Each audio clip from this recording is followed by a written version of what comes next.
Story 1. Ex-wife cheated on me with app. Later tries desperately to look like my new girlfriend after her affair partner cheated on her. My 47M, ex-wife, 48F, left me a year and a half ago for a guy who was married to her high school best friend. Some friend she turned out to be, right? We had been married 20 years and had what I thought were 2 children together. I recently found out that my 6-year-old daughter isn't mine. She's his. She knew this from day one of being pregnant and kept it from me. It's my name on the birth certificate, and I do intend to fight for custody as this has been my daughter, and a certificate is a legally binding document. She might not be blood, but that is my daughter. Clearly, this affair has been going on for some time. Finding out was a kick in the teeth. When I asked her if it's him or me, she said, "It's him." Why? Because he can get it right back up after sex and go again. That's the only reason. Sex. Forget the fact that I worked 2 jobs to put her through school and continued to do so she could stay home and raise our kids and cheat on me. I gave up pursuing my dreams and music career for her so that she could pursue hers and have a family. They have been the number one thing in my life. My ex has always been a cold woman. She's bipolar, and life wasn't always easy. Her outbursts and physical and emotional abuse were soul-crushing, but I endured it because I thought she couldn't help it. Turns out that wasn't entirely true. She admitted to friends that she often punched me because she felt like it or wasn't getting her way. My kids had witnessed on several occasions her striking and verbally abusing me, and each time I took it without fighting back and hating my kids to witness this. At one point towards the end, she was angry at me for not taking the trash out the moment I came home and grabbed me by the neck and started squeezing while my son stood horrified watching. I told her, "Our son will always remember this." And she let me go. I should have left long ago. I know this now. I'd like to think that if not for my children, I would have, but I didn't want them to have a broken home and held on to the hope that someday my wife would go back to being the woman I fell in love with. I know now that those days are dead and gone, and had been for years. After everything came to light, my wife sat down with her friend, whose husband she was cheating with, and told her point blank, "Yes, it's true. No, I'm not sorry." And then my wife got up and walked away. I was told this by her friend. My wife left, took the kids, and moved in with him in an apartment behind the one we shared. Even then, I held on to the hope that she would see the grass wasn't greener with him. He had cheated on his own wife several times besides with my wife, and she knows this. I waited that entire first year waiting for her to come back. She kept the apartment keys, and I assumed she was still holding on to them because she knew she would come home. But at the end of that year, they began their cruelty again with him constantly dropping by the bus stop as I was putting the kids on the bus for school and telling me, "I've come to see my daughter off to school." "Not your daughter, mine," I told him. "Then why were you so content for the past 5 years to let me raise her? To have my last name? Let me be there at her birth and raise her as mine? Where were you? Why is my name on the certificate as her father instead of yours?" That almost earned me a punch to the face, and it did earn me a drunken visit by the both of them at the end of the night because he showed up to fight. My ex then decided to make everything public, going on Facebook and bragging about her new boyfriend. Our friends were shocked and reached out to me and his wife about it. I made sure to grab all the screenshots I could. She doesn't seem to care about the hole she's dug for herself with our upcoming divorce. Then again, why should she? I already got her with a paternity test at the end. I became self-destructive. I kept wondering what could I've done differently or better. She blamed me for not being around for her. But if I wasn't working 2 jobs, how could we've survived? I didn't clean when I got home because I was too tired, and she's screaming at me about trash when our kids have colored on all the walls, tore down blinds, put holes in the wall under her watch. But the not taking out the trash after working 16 hours was the problem. The worst part was that I wanted my family back so badly. I was believing it was my fault. Took a while to see the truth of it all. All that changed with my brother. He was determined to get me to play in his band, and even though I declined, he insisted that I meet the other members and decided then, that changed everything for me. I still declined, but I struck up a friendship with them and ended up casually dating a friend that the rhythm guitarist introduced me to. I quickly fell in love with this woman, 45. and it was a relief to be in a loving relationship with someone that wasn't a 24/7 screaming match that usually ended with me getting hit. Now, throughout this time, as I've stated, my ex still had the keys to our apartment. She would occasionally let herself in and drop off stuff for the kids. The first time she let herself in and my new girlfriend was there did not go well. She called me that night asking me who she was and why was she in our apartment. I enjoyed telling my ex that my GF was none of her business. She moved on and left me and was living with someone else. The last few months my ex has become erratic over my new GF and has even begun to stalk her. My ex had sent my GF a Facebook friend request and demanded my GF to accept it. When my GF refused, my ex called me screaming that I need to tell her to accept it because she needs to see the kind of person my GF is, that I'm having our kids around. My GF grabbed the phone from me and told her that she does not need to add her as a friend. Anything involving communication about the kids can be done through Messenger or through phone calls. That my ex does not and will not have access to our private life, friends, and family because she is not part of my girlfriend's personal life. This didn't set well with my ex. My girlfriend showed me the sudden burst of friend requests she got from people that had my ex as a friend. My ex then started letting herself into my place every weekend, and when I wasn't home at work to snoop around. I was on the phone with my girlfriend who was staying with me while I was at work to hear my ex walk in, and my GF asked her if there was something she needed. My ex claimed she wanted to see how much milk I had in my fridge for when the kids came over. My GF told her we had it handled and my ex left. When I got home, I demanded the apartment key. Since she's not living there, she then took my son's keys and made copies for herself. When my lease was up, my girlfriend asked me to move in with her so that we could distance ourselves from my ex. My ex did everything she could to hinder this, calling the police and telling them I was leaving with her belongings. And when asked what was hers, she couldn't name anything in my place that was left that was hers. Now we get the kids every other weekend, and I was told by my children that they are not allowed to talk about what they did with me because she doesn't want to hear it. That didn't last long. Now she pumps my kids for all the information she can get. I'm sure it's jealousy. We live on the beach, my GF is very well off, and when we get the kids, we take a short walk to the boardwalk to ride rides, let them play on the beach or visit the aquarium. If they return home with prizes, my ex throws them away. Now the issue with my ex was the last few times she dropped off my kids. I notice she now dresses and looks very similar to my GF. She dyed her hair and cut it to match her. Whatever we do with the kids, my ex runs out the following week and tries to do the same thing with them. If we go to the beach, she takes them to the beach. If we go to the zoo, she takes them to the zoo. If she finds out what we had with them for dinner, she has to make the same thing and demands our kids to tell her whose they liked more. Last week my son asked to live with us because he said my ex was crazy. You better believe I'm using all this in court. Just when I didn't think things could get any crazier with her. The other night she starts texting me nudes. What the hell? My GF was sitting next to me when they started coming in and I immediately got defensive and told my GF I didn't ask for them and that my ex and I aren't talking like that. I offered her my phone to go through to see for myself. My GF looked at the pictures and asked for my ex's number so she could text my ex her own nudes back so that she could show her how it's done. I called my ex and asked her what the hell she was doing. I told her that my GF was sitting next to me and saw the messages and is pissed. My ex tried saying she meant to send them to someone else. My GF said to her that my name was on one end of the alphabet while her boyfriend was on the other. Then she asked her, "Who's the new guy since it was meant for someone else?" My ex hung up. I really don't know what game my ex is playing. This is all just crazy to me. Let me clear up a few things because the comments keep coming back as if I'm still living there. My GF did not send her nudes in return. That was just her verbal response to what my ex had done, saying that she should to show her how it's done because the pictures were of my ex with her shirt off, making duck faces at a mirror with her phone in her hand. My girlfriend simply made a joke in regards to my ex's lack of imagination. I do not live in my old apartment that I shared with my wife anymore. I have moved in with my girlfriend because despite me taking the keys back from my ex, she took my son's keys and used those to keep breaking in. She does not have access to my new place, and my kids don't even have keys for this reason.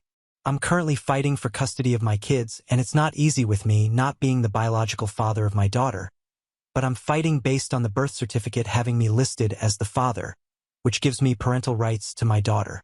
My ex was prescribed meds, but I'm having serious doubts if she's taken them.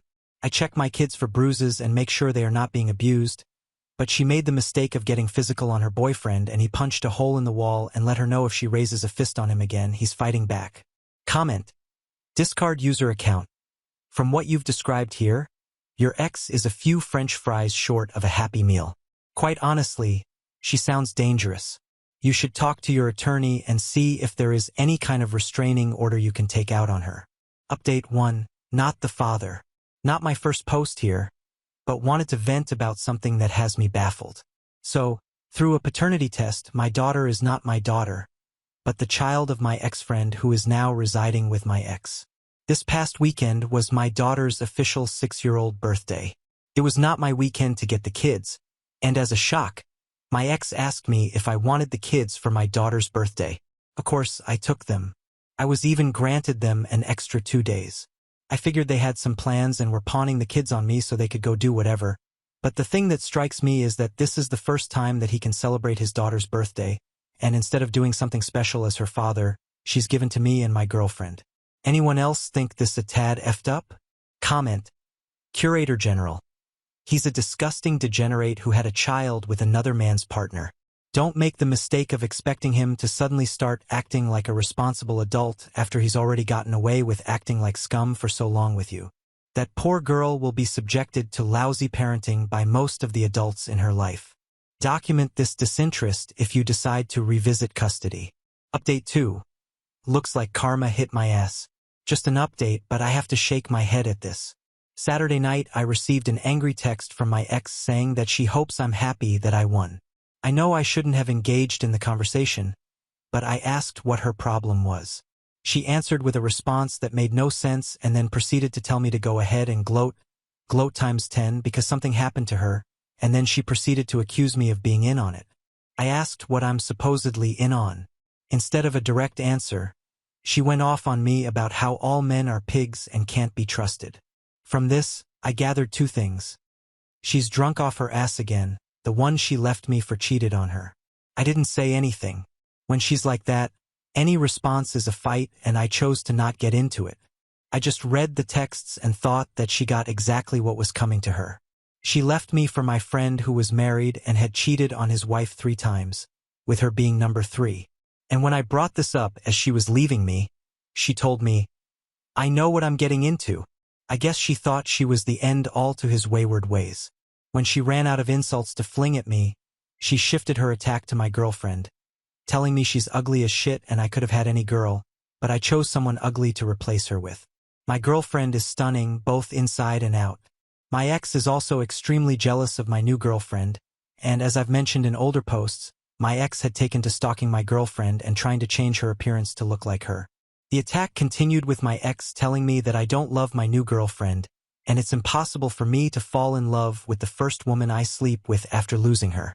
My ex and I had been apart a year when I met my now girlfriend.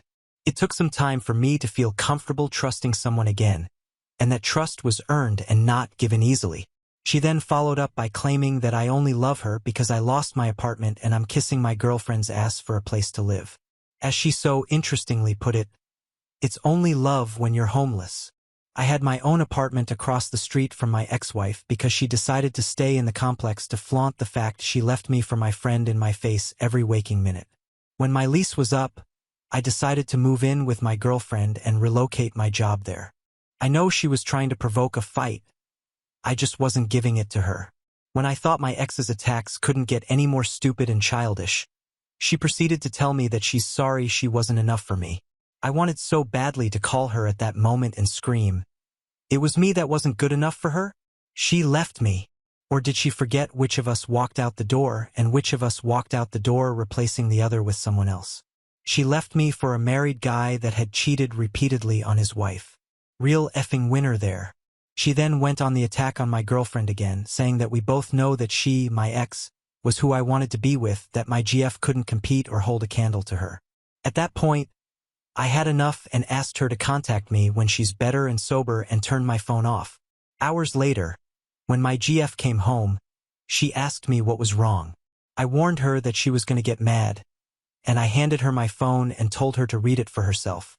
She read it and just laughed her ass off and handed me back my phone and said, "Looks like he cheated." I said it seemed that way and proceeded to try to reassure her, thinking the ugly comments might make her question me. They didn't even faze her. She told me that my ex's narcissist ways really come out full-blown when she's drunk and bet that my ex was upset that she couldn't come to me for a revenge sex to get back at him. I have yet to hear anything else from my ex. My guess is, as usual, the next day she looked back at those texts and saw what she did and feel stupid. I'm also betting she's back with him because she can't stand to be alone. Now for some comment. Comment 1. I'm so glad your GF laughed at this. Good woman, massive improvement. My GF is surprisingly level-headed when it comes to things. It's refreshing, but still an adjustment. I'm so used to my ex's explosions that my GF's calmness throws me. Comnet 2. The chickens have come home to roost, as they say, LOL. Go on and continue to live your best life. I guess that it's true what they say, revenge is a dish best served cold. Edit. Just read your previous post.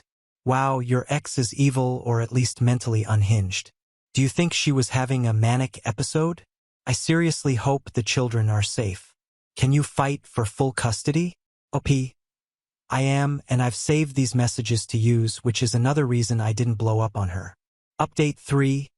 STBXW crashes Halloween party with my kids. As of my last update, my ex got cheated on by the guy she left me for. As predicted, they got back together 3 days later. I expected that. She has no one to fall back on, and now she's stuck with him for the most part. Ever since that last incident, I haven't heard anything from her outside signing a few documents for our divorce and communications about the kids, and I'm thankful for that. But I know it won't last before she gets drunk and I get sent another drunken, "You're the ultimate jerk-off" rant. Halloween, my band was asked to perform at an event one of my friends sets up every year. I've been doing it for a few years, and it's a tradition my ex used to attend with me. She didn't last year because that's the year I found out that she was sleeping with my best friend and that my now 6-year-old daughter was actually his. She wasn't invited, but she showed up anyway with her boyfriend that she left me for and who cheated on her, and my kids. I was furious. Kids are not welcomed at these parties as they are adult only, and she knows this. And I strongly believe that she showed up with him in an attempt to get me thrown out. Security kept telling her she couldn't come in, and she stood there fighting, saying that the kids wanted to see their father play. I've got security telling me that I need to get them out of there and her screaming at me that I'm putting a party over my kids. My friend who was throwing the party came down and told her she could stay and watch me do 2 songs. But then she would have to leave, and if she refused, he's calling the police. I told my friend not to cater to her, and he told me he was only doing it for my kids. It wasn't a good night. I was on stage and I wasn't privy to what was happening around the party, but I was clued in on it when I went between sets. Some of what I found out was that my ex tried clashing with my girlfriend and that didn't end well for her. My GF put her in her place and called her out on using our kids to play games. This was witnessed by many people, and when I walked off stage, I had several people telling me and pointing to where they were. When I got there, whatever fight there had been was over, and my ex was staring daggers at my GF from far across the room. My daughter humiliated my ex by loudly telling everyone there that she has 2 daddies, me and her mommy's boyfriend, who is actually her real daddy. That further humiliated my ex as she said, "Thanks for making me sound like trash," and she ended up leaving after that. But my son refused to go with her and fought to stay with me. My ex had her BF find my GF to ask if we could keep him, and she agreed and worked it out with my friend to keep my son glued to her side for the rest of the party, and we took him home. The following night, my nerves were shot to hell the whole night. I must have apologized to my friend, GF, and son 1,000 times that night for putting them all in the middle of it.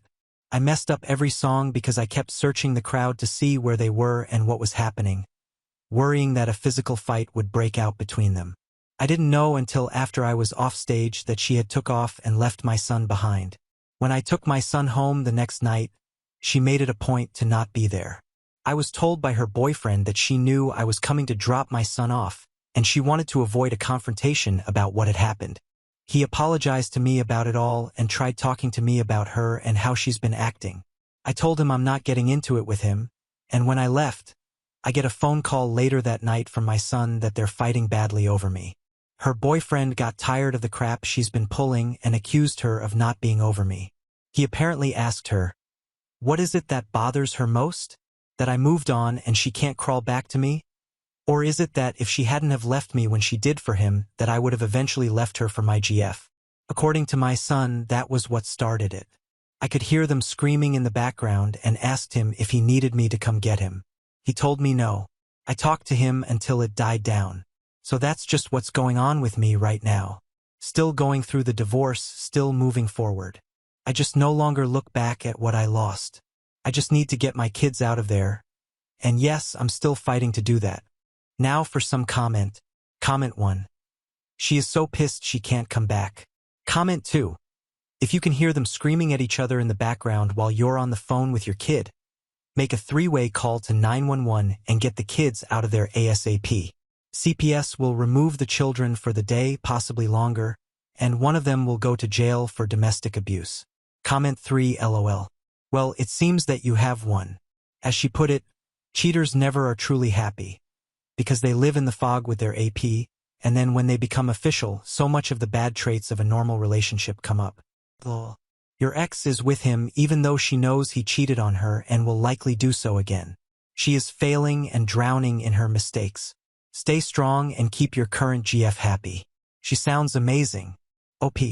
He was married when he was sleeping with my wife with at least 2 other women that I know of, and she's aware of this herself. When I pointed this out when she was walking out, she told me, "I know what I'm getting into."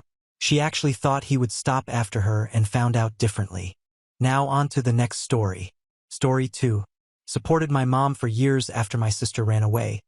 But when her favorite daughter returned with a kidnapped child, Mom kicked me out and begged for help when the police showed up. 5 years back, my older sister, Jackie, ran away with her deadbeat college dropout boyfriend, Scott. She was 20 at the time and he was 21, and they'd been together for 5 years by then. The two of them had been inseparable since school, and my family had never approved of him because he had always been up to no good.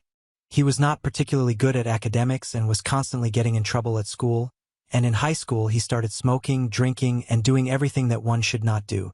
My parents always wanted her to break up with him, but she was determined to be with him, and there was not much that we could do because even when we would fight about him, she would still go see him afterward. It didn't matter to her that he was not the right kind of person for her. Then we lost my father 5 years back to a massive cardiac arrest. I had just turned 19 at the time, and I still remember feeling like my world had been turned upside down. Even then, Jackie refused to cut down on her time with Scott and even invited him to the funeral, knowing that we did not have a good relationship with him. At the funeral, he was high as a kite, and that was where we drew the line. My mother and I told her that we would not entertain this anymore, and she had to choose between us. So, she ran away with him just because we had said that we were not going to support her and fund her lifestyle if she continued to be with him. It was very difficult for us to come to terms with it, but she was an adult and we could not stop her. So, for the past 5 years we have had no contact with her since she was the one who cut us off. My life after Dad's passing. After my father passed, I decided not to go to college because I wanted to work and financially support my family. My mother had been a stay-at-home mom all along, and she could work, but I did not want her to. She had even offered to take up a job as a secretary and then send me to college, but we had had a comfortable life so far, and I did not want to compromise that. Besides, my dad had also been working since he was 18 as well and had never even gone to college, so if he could do it, so could I, and I had faith in myself. So, I started small and got a low-income job as an intern, but then I worked my way up and now I'm pretty comfortable. I work in sales, and I would like to believe that I've been able to maintain the standard of living that my father had left for me. Of course, it also helped that he left us a certain sum of money when he passed away, so we were able to survive on that as well when I was not earning much. My mother was also very helpful in the beginning. She did everything in her power to make sure that I did not need to do any of the household chores when I came home from work and was just overall very resourceful. We have tried our best to do well for ourselves in the past 5 years, and even though we did miss Jackie, there was not much we could do about that. Even though I have been the breadwinner of the household for the past 5 years and have been financially supporting my mother, I always knew that she really missed Jackie since Jackie had always been her favorite from the beginning. She never treated me badly, but it was obvious that she had a soft corner for her elder daughter. And when she had run away, there was a huge void in my mother's heart, and I was aware of it. She never talked about her. She stopped pretending like she had another daughter, and it was just the two of us. I had gotten used to that, Jackie's return. But then, about 10 days ago, Jackie and a young boy who could not have been older than 3 or 4 years old showed up at our doorstep after 5 years. Both my mother and I had been at home at the time, and they showed up. When I saw the two of them through the eye hole, I was shocked. However, my mother did not even wait to discuss it with me and just opened the door as soon as I told her who it was. She did not wait to consult whether or not I wanted them inside the house or not, but I could forgive that since I could sense that she was really worried and excited at the same time, and at the end of the day she was still a mother. She immediately hugged and welcomed her in along with the little boy, who she claimed was her son. The two of them looked worse for the wear, and Jackie had literally shrunk to half her size. It was very obvious that they had been suffering for a really long time because their clothes were really dirty and old. They had also been patched up in weird places, and I could see that their hair was also greasy, and it looked like they hadn't been able to shower for days. But the most concerning of all was her body, which looked really upsetting since she had lost a lot of weight and was looking really bony. Jackie has always been plump, and seeing her like this was shocking. There were bags under her eyes, and gosh, it was just really pathetic to look at them. I remember feeling very uneasy when I saw her for the first time after 5 years, and I can't even describe to you guys how awful it felt. I could tell that she had obviously not been in the best living conditions for the past few years, and it really showed.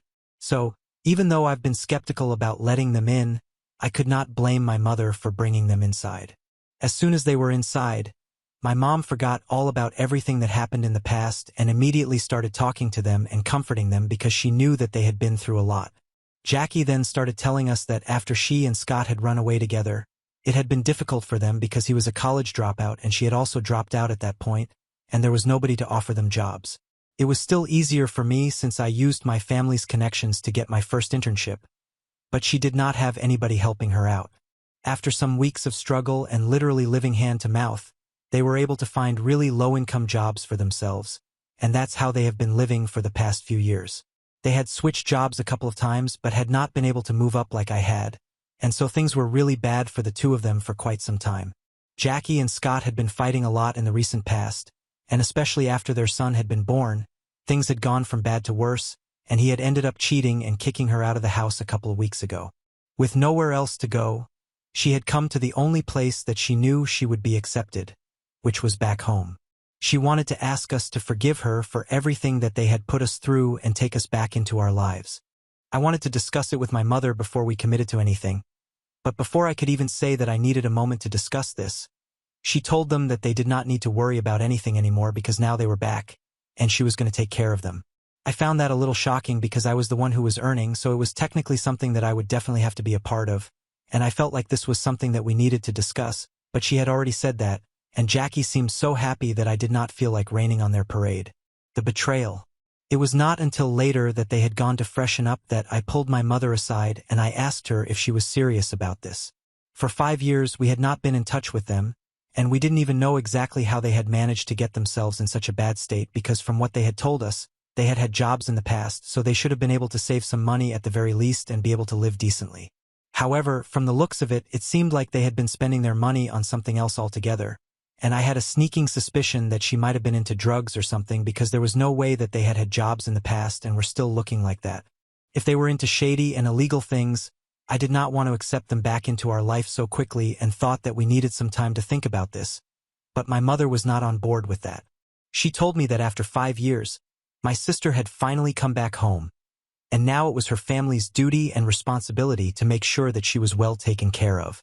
My mother made it very clear to me that she was not interested in whatever she had been up to in the past, and now that she was back, it was a clear sign that she wanted to get her life back on track. If she had not wanted that, she wouldn't even have come back in the first place, so now we could not turn our backs on her when she was asking for our help and be mistrustful and weird. She had a point, so I decided to give it a chance even though I did not fully trust the two of them. I got to live together with them for just 2 days, and I was kind of worried about how things would turn out in the future. But just 2 days after they had returned, my mother sat me down when she was out looking for jobs and her son was napping, and then she told me that she wanted me to find a place of my own now that my sister was back. I was dumbstruck because I definitely could not understand her reasoning. She told me that our house only had 2 rooms, and while I had a room for myself, she had been sleeping on the couch for the past 2 days while Jackie and her son had taken up the other room since the child didn't feel comfortable enough on the couch. It was causing a lot of problems for her back. So she wanted me to move out and have my own life in an apartment of my own. I suggested that maybe Jackie could stay in the living room if it was becoming a problem for her. But she told me that she did not want that because she wanted them to feel accepted in the family, and she couldn't force them out of that room and make them stay in the living room with no privacy or comfort after she had already offered to let them have it. I found it very offensive because she was basically kicking me out after I had supported her for 5 years and had been the only person who was there for her. But now, just because her daughter was back, she had completely forgotten about me and only cared about their comfort and their privacy or whatever. Jealousy wouldn't be the word that I would use for myself at that moment, but I was definitely very pissed off and kind of humiliated, I guess. I just felt betrayed by the way that she was acting, and instead of trying to understand where I was coming from, she decided to accuse me of being jealous of Jackie and said that she knew that I had always had a problem with her, but the way that I was behaving was not acceptable. She was acting like I was someone who was jealous and insecure of Jackie coming back and even said that I had had her all to myself for so many years and that should be enough for me, so there's no need for me to act like this now. She said she just wanted me to make one little sacrifice for the well-being of Jackie and her son since they had been through a lot, and it had been unimaginable, so I needed to cut them some slack. It turned into a really bad fight, and I decided to pack up my things and leave the very day. It has been a few days since then, and I've been living with a friend since I can't find any apartments on such short notice. The arrest and revelation. But I feel like I have to go back to living with my mother anyway because of what happened 4 days ago. After I left, I decided not to speak to my mother because she had really pissed me off, and I was feeling very upset. So I muted her and also blocked Jackie. I did not want anybody to be able to have any access to me, and so I did not know what was going on after I had left. Then I received a call from my mother 4 days ago, and she was in tears, so I obviously got very concerned about her. She told me that the police had shown up at our house and had placed Jackie under arrest, and she was in their custody, and from the looks of it, even she was under investigation.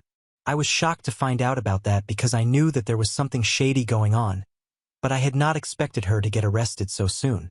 And when my mother told me the real reason why she had been placed under arrest, I was even more shocked because apparently the kid that she had brought along with herself was not even hers. He was not her son, but he was definitely Scott's son, and she had basically just kidnapped him and made a run for it to get back at him or whatever.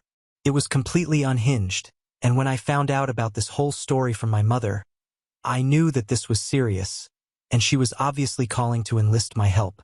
My mother told me that apparently the kid that she had brought along was the child that Scott had brought home when he had decided to kick her out. That was his son with his affair partner, and Jackie had been really upset about it. So, when she got kicked out, she decided to kidnap him, and the poor kid was just 3 years old. He hadn't exactly been taught anything about such situations, so he just came along with Jackie since she'd apparently convinced him that she was taking him to Disneyland and then started threatening him to keep his mouth shut around us or she'd make sure he never got home. The cops had been looking for her for a really long time, but she had been practically untraceable because she did not have a phone or anything of the sort. Eventually, they were able to find her out, and I'm thankful for that. It was crazy, and I told my mother that she should have really discussed things with me before allowing Jackie and that kid to move in with us because now she was going to be investigated as well, and even though the cops were not going to suspect anything since we had not been in touch for so long, it was still going to ruin her reputation if people find out about it. On the phone call, she told me that she wanted me to help her find a lawyer and prove that she was not involved in any of this, and I told her that I would do that, but it would mean that she would have to stop speaking to Jackie because she had put our family in a really difficult spot and I didn't appreciate that. But my mother thought that it was an unreasonable demand because no matter what she had done, Jackie was still our family, and she expected me to help her as well in things like we should testify against Scott when the trial begins and try to save my sister. That's where we disagreed, and we had a really bad argument on the phone because I was not on board with that. I think that Jackie deserves to be punished for what she did. Being cheated on feels bad, I know that, and I know that it probably makes people feel like crap, but that's not an excuse to literally kidnap a child and then put your family in danger as well. That is unhinged behavior, and I don't feel like helping her out and becoming the bad guy in the process. So, I made things very clear to my mother, but she said that I was just letting my jealousy and insecurity show yet again, and said that she wished she had raised somebody with more compassion than me. My mother started acting like I was the villain here, and now I'm seriously considering if I actually am or not because I feel bad and don't know what to do. Update 1. 3 days have passed since I posted my update here. I would just like to thank everybody who took out the time to respond to my original post. That's really kind of you guys. Anyway, after reading the comments and thinking about stuff on my own, I decided that I was going to do my duty to my mother and put her in contact with a good lawyer that I knew because I did not want her to suffer. But at the same time, if she chooses to help Jackie out and represent her as well, I'm going to ask her to back off. My only duty is to my mother, not to Jackie. She abandoned our family long ago, and I no longer feel the need to justify or stand by her. If my mother does, that's her own business. I don't want to interfere with that, but then again, I don't feel the same way, and I have been very clear on that front. I cannot believe that my mother tried to gaslight me and make me believe that I was the bad guy for not wanting to help out my sister who is literally a kidnapper. That was really unfair of her. But anyway, I can't help the situation now. I'm still living with a friend and trying to look for an apartment just so that I can be distracted from all of this. I know that Mom will not go to jail. She has had nothing to do with any of this, and everybody knows that we have not even been on speaking terms with Jackie for the past couple of years. But then I'm always worried for her. Even though we are not on speaking terms right now, I'm still worried for her because it had just been the two of us for so long after my father. She was the only person who was there for me, so I do have a relationship with her. It's very important to me, but I don't know. The only thing that I can take solace in right now is that the lawyer that I have contacted and put her in touch with is a solid woman. And she has had plenty of experience in keeping people out of prison, so I'm counting on her. She's also agreed to help me out and lower her charges for me specifically since I'm really good friends with her brother and we work together. Her brother has reassured me that everything is going to be fine, and I'm taking their word for it. Until then, however, I'm going to make sure that I don't speak to my mother, since she hasn't shown any interest in speaking to me after I had that phone call with her the other day. Even after the lawyer contacted her and agreed to take her help and allow her to represent my mother, she still didn't even call me to thank me for what I did for her, so I don't know how to feel about any of that, but I'm just hoping that she comes around. Update 2. Hello. So, the trial against Jackie has begun, and it's going to be really intense for my mother, I'm pretty sure. It's not going to be easy for her to watch her favorite daughter being persecuted. She has not tried to get in touch with me after that phone call that we had the other day, even though she is working with the lawyer that I put her in touch with to represent her. Like I said in my previous update as well, I had been expecting her to contact me to at least just thank me, but nothing of the sort has happened. Anyway, I did what I had to do as her daughter, and now it's not my business anymore, since she has made it very clear to me that she doesn't want me to be a part of her life. Up until a couple of days ago, we were not on speaking terms, but at least she did not have me blocked anywhere. However, I found out recently that she had blocked me on Facebook and had even blocked my number because I tried to call her to confront her about blocking me on social media, and then I realized that my phone number was blocked as well. I could have contacted her by calling her through my friend's phone number, but it just did not seem worth it, so I let it go. Besides, now that I know she does not want to speak to me or even let me know what's going on in her life, I have received the message loud and clear. I've told the lawyer not to contact me about any updates in the trial. My only job was to put her in touch, and I did that. Now I don't need to know what's going on and bother myself with it. The search for the apartment has been going well though since I have been able to finalize one, and the rent is a bit high, but now that I don't have to support my mother anymore, I guess I'll be able to afford it. Initially, I had been worried about what was going to happen to my mother now that she does not have anyone to financially support her, but I figured that she must have thought about it since she had been so confident in kicking me out and cutting me out of her life. I'm just hoping that she doesn't come back to me in order to get financial support from me, because I'm not going to continue with that after the level of disrespect that she has shown me. I'm just glad that in a few days I'll be able to get out of my friend's hair because I think I've bothered her for long enough, And even though she insists that I can live with her for as long as I need to, I just need some space of my own and think about what's going on in my life right now because a lot has happened over the past few weeks, and I am yet to process it. So, I might take a few days off from work as well and just try to sit with my feelings for a bit. I really need that. Update 3. Hi. It's been 2 months since the trial against Jackie started, and she's on her own right now. It was proven pretty quickly that my mother had nothing to do with this situation, and she was not aware of the fact that the child that Jackie had brought along with herself was not actually her son. She and her lawyer were able to prove that she was not involved in any of this, and after clearing the charges, the lawyer told her to convey her thankfulness to me. When I was told about it, I was very upset because she surely could have reached out to me to tell me about this. But even after 2 months, she didn't want to talk to me. I don't even understand what she is so mad about since it's been proven that Jackie is the bad guy here. And I was right for not wanting to help her. I really want to confront her about it, but I don't know if it's worth it or not. And I've been struggling with this dilemma for the past few days because ever since the lawyer reached out to me and said that this is what my mother had to say, I've been having mixed feelings about what to do. My life is going smoothly right now. I have a decent job and I'm about to get promoted at work. I have my own apartment and I've been living by myself for the past couple of months, which has been nice. Lonely, sure, but really nice. I have even started seeing somebody for the past few weeks, so everything is going on track.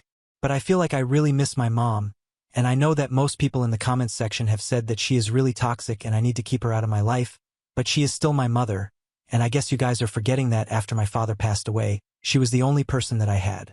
We had other family members as well, but then the only person who could actually feel and share my grief was her, and I really do miss her. Even though what happened recently was not right, in spite of knowing that, I still miss her. The least I can at least do is get some sense of closure and have one last conversation with her, which is not on the phone. So, I've really been considering reaching out to her and meeting her just once. Update 4. Hi. So, some of you really encouraged me to talk to my mother if I really missed her that much and at least get some sense of closure after I made my post last week. And after thinking for a couple more days, I finally decided to reach out to her. I noticed that she had unblocked my number when I tried to call her, and she even answered the phone very quickly. I spoke to her on the phone, and I arranged a meeting with her the very next day. I went over to my home to meet her. She welcomed me with a hug and started crying as soon as she saw me and said that she was really sorry about the way that she had treated me. She said she had seen Jackie after so long that things just stopped making sense in her head, and she had started acting like a total fool. I didn't even have to say anything in my defense. She agreed that every single thing that I had said had been right and she was the one who had been wrong. She literally begged me for forgiveness and said that she did not have anybody apart from me, and she had realized that her soft spot for Jackie had caused her to turn a blind eye to how toxic she had been. But during the trial, she had realized that Jackie had not just been harmful to herself, but her actions had hurt the family, and I was right in not wanting to help her or have any contact with her.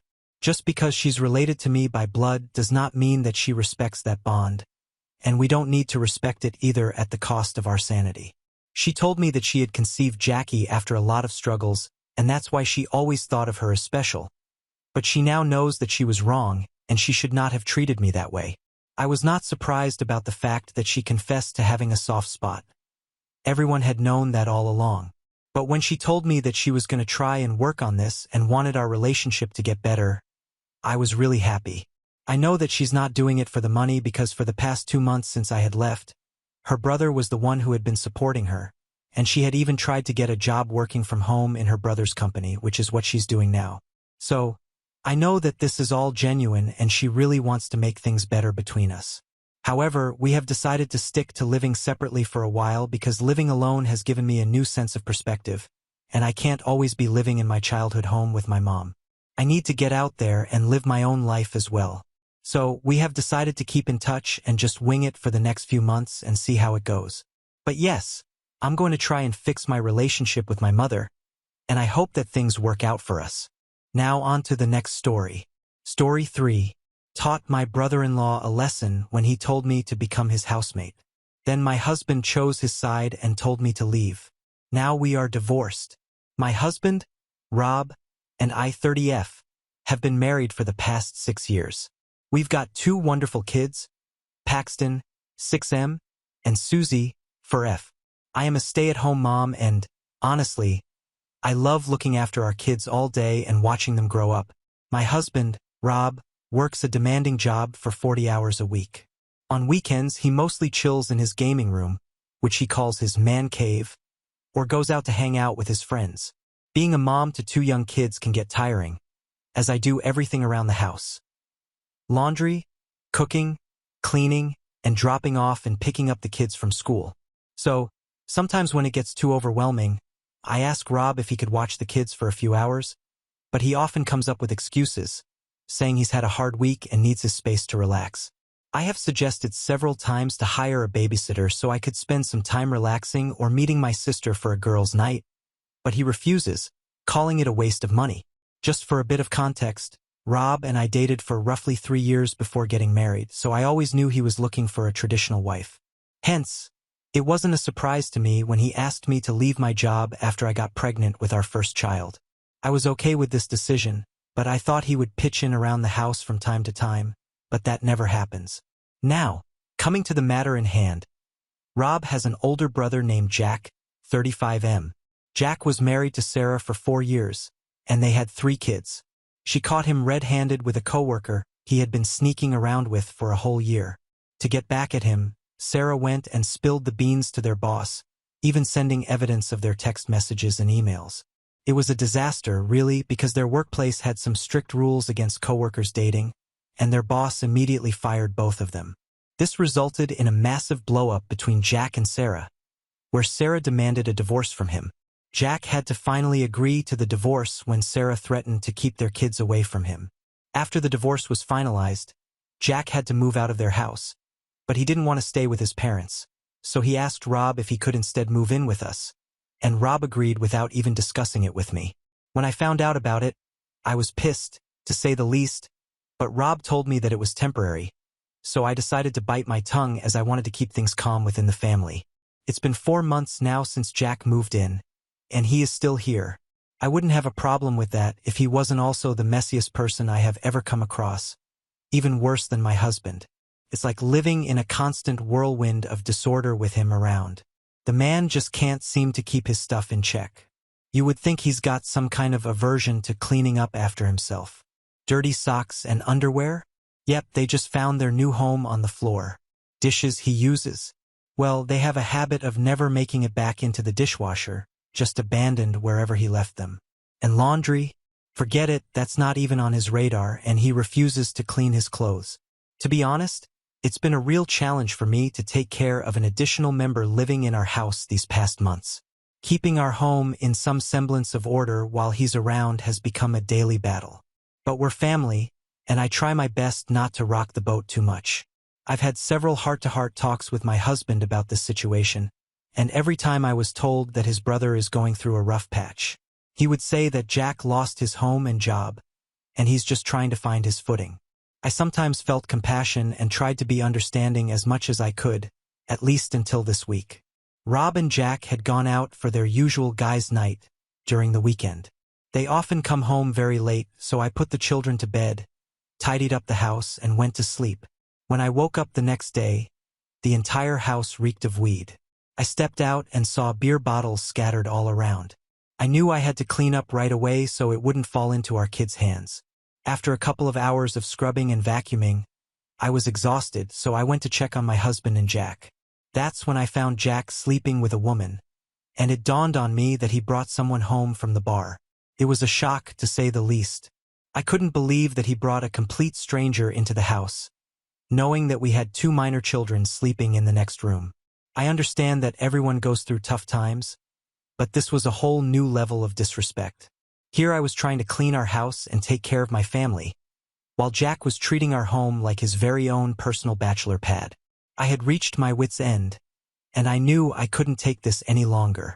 I was so upset that I woke up my husband to talk to him about the situation immediately.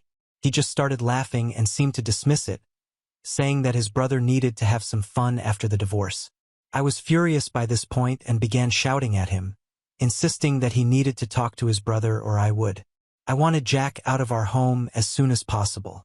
I made it clear to Rob that this was our home with children to consider, and having a chaotic, party-filled atmosphere just wasn't an option for them to have a stable life. Rob did seem to get my point, and I assumed he would talk to his brother, but after 3 long days, Jack continued to turn our home upside down. It became clear that my husband wasn't going to handle this situation, so I knew I had to step up for our family. I decided to send the kids to my parents' place for the day, giving us a chance to have an open conversation. I put a lot of effort into preparing a big lunch, hoping it would set the right tone for our talk.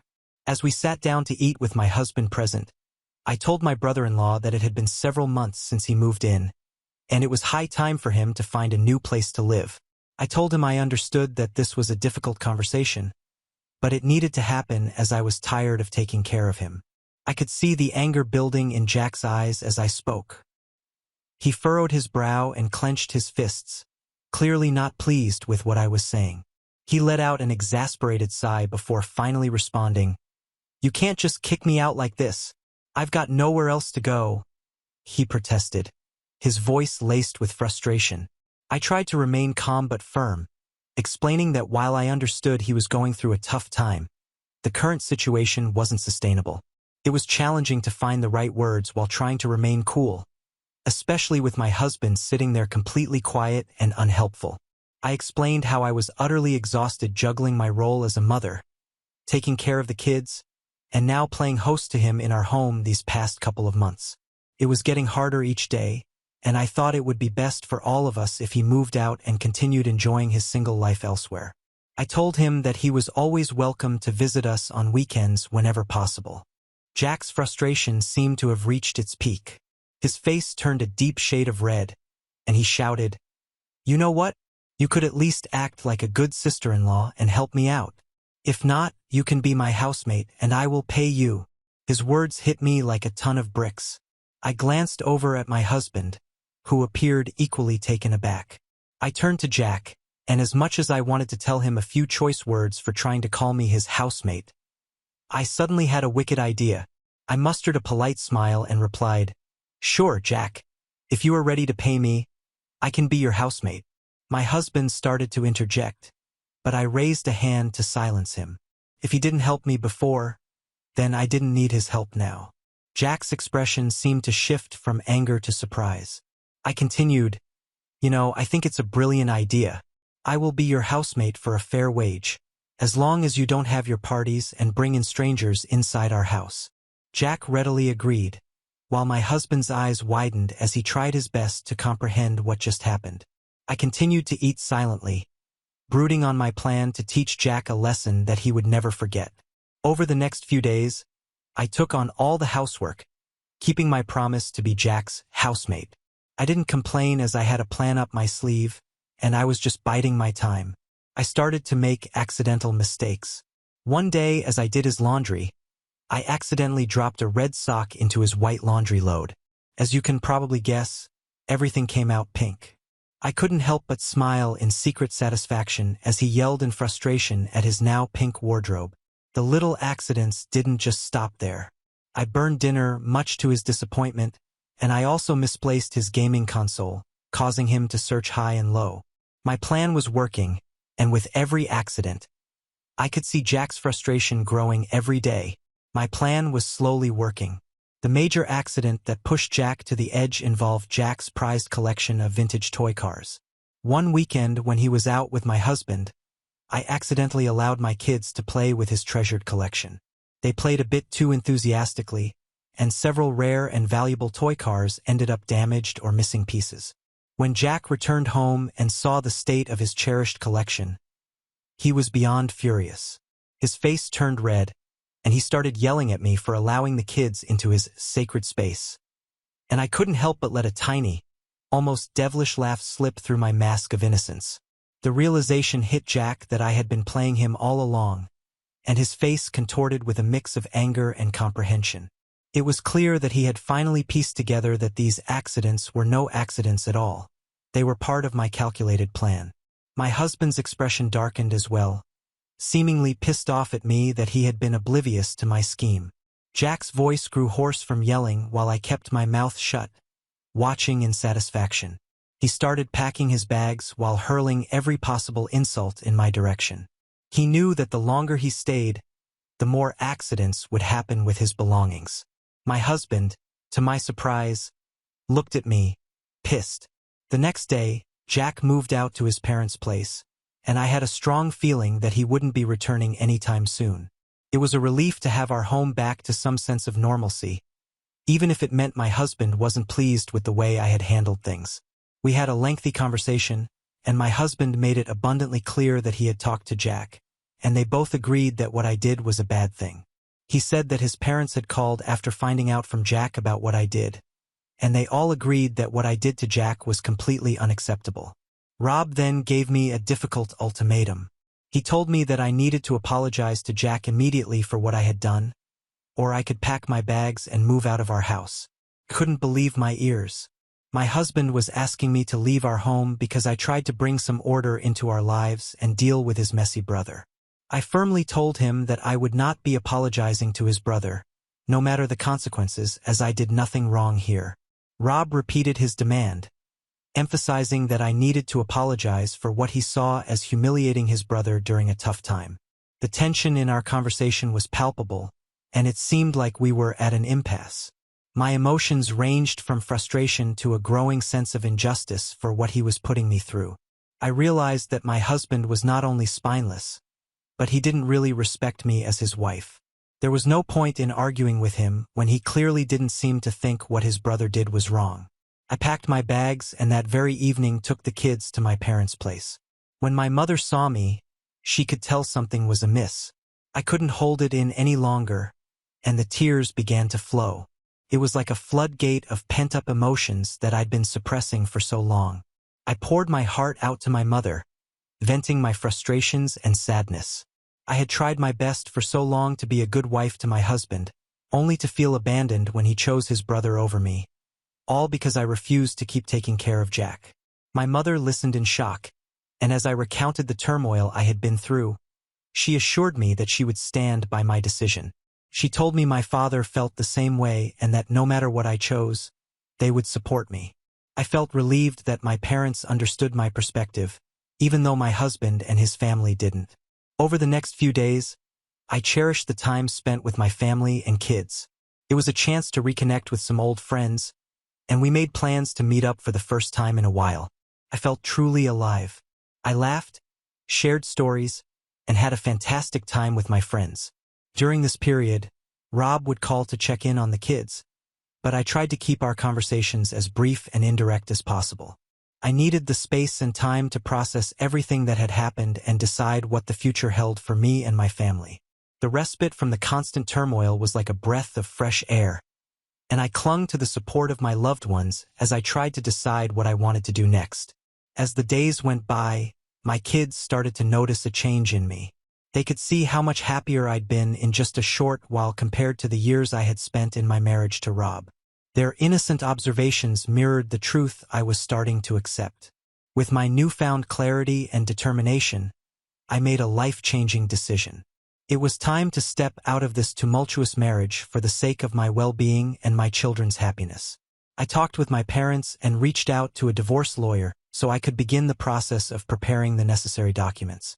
Today, I mustered the courage to ask Rob to meet me for lunch. He readily agreed, likely assuming that this meeting was about an apology or a reconciliation. I was nervous, but I knew that it was time for me to finally take control of my life. As we sat down, Rob seemed genuinely pleased to see me and shared that the house had become a complete mess in my absence. He expressed how much he missed having me around to clean up after him. I couldn't believe how immature he sounded.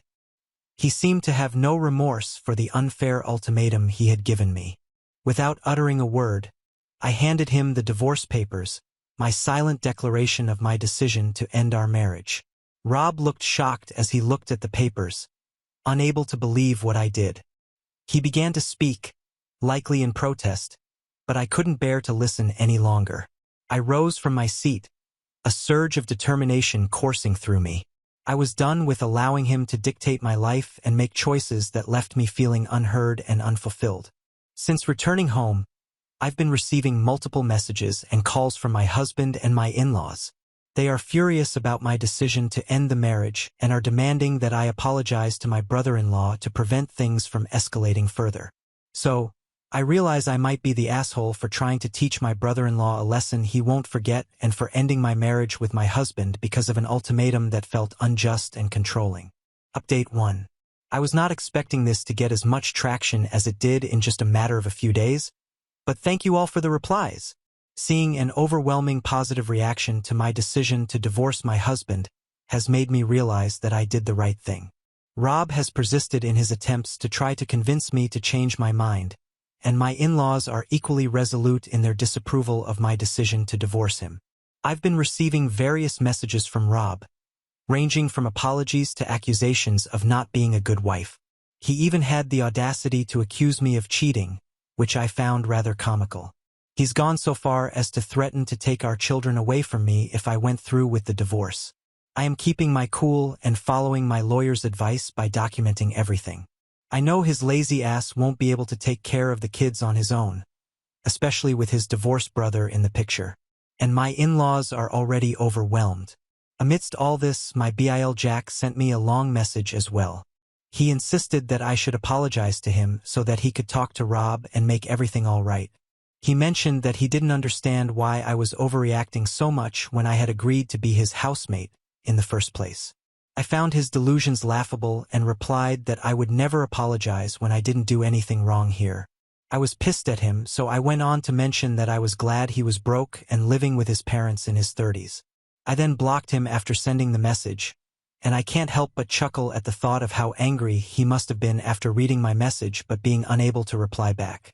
My plan now is to keep my head down and redirect my time and energy toward my family. My kids are adjusting, and they seem to be genuinely content living with my parents. It's heartwarming to witness my dad taking them to the park and playing with them every evening after school. On weekends, we have our family movie nights, where we huddle together on the couch, sharing popcorn and rewatching our favorite movies. Seeing my children laugh and enjoy with their grandparents is my glimmer of hope during these tumultuous times. It's my solace, knowing that they're finding happiness and support from my parents in this new chapter of their lives. I know the journey ahead remains marked with uncertainty, and I am mentally preparing myself for what's about to come. Update 2. Today, out of the blue, my husband's family, accompanied by my husband, showed up at our doorstep, and things are quite messy, to say the least. My parents sat them down in our living room while we sent our children upstairs so we could all talk freely. His parents didn't waste any time to start complaining about how I was trying to ruin their son's life. My husband remained quiet as his mother unleashed her grievances, insisting that he had provided for me and our children all his life and now I was divorcing him for no reason. She argued that it was wrong of me to humiliate his brother Jack instead of being a good sister-in-law, so it wasn't a big deal that my husband wanted me to apologize to his brother. My dad interjected at this point and asked them what was my fault in all this when it was their son who had refused to stand up for me and had presented me with an ultimatum. His parents started to yell, justifying that Rob's brother, Jack, was going through a difficult time, hence all I had to do was take care of him. They were red in their faces as they continued to scream that I could apologize and make things right for their son so they could try to move past this whole thing. My dad, undeterred by their yelling, asked them if it was fair for my BIL Jack to have called me a housemate. He mentioned that just because I was married to Rob didn't mean that I had to take care of his brother as well.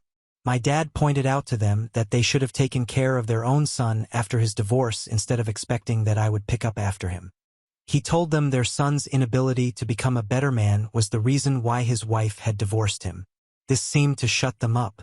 My parents reiterated their support for my decision to divorce my husband, emphasizing that they stood firmly beside me.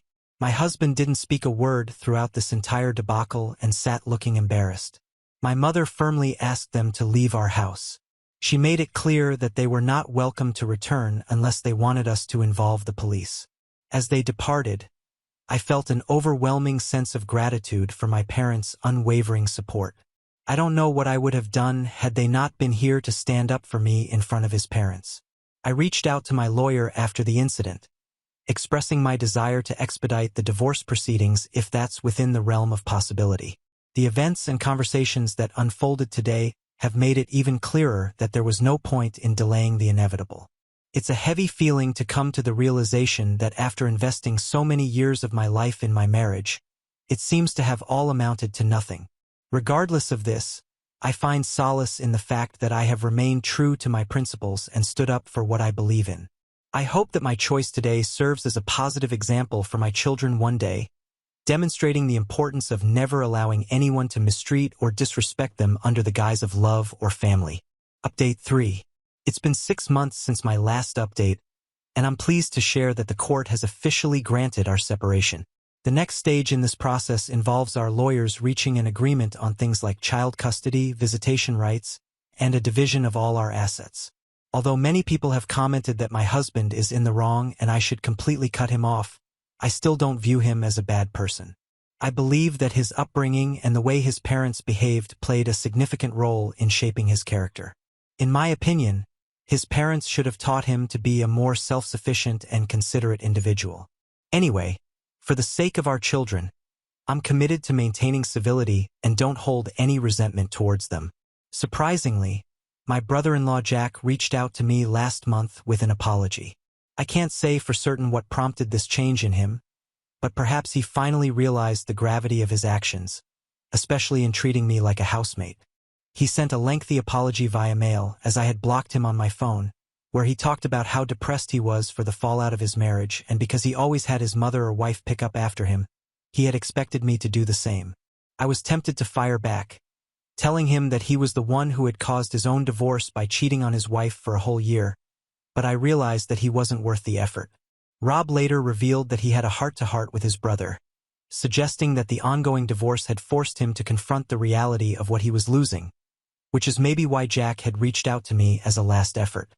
My in-laws have unsurprisingly refused to extend an apology for their behavior, but I have come to a place where I can genuinely say that I'm content as long as they remain distant figures in my life.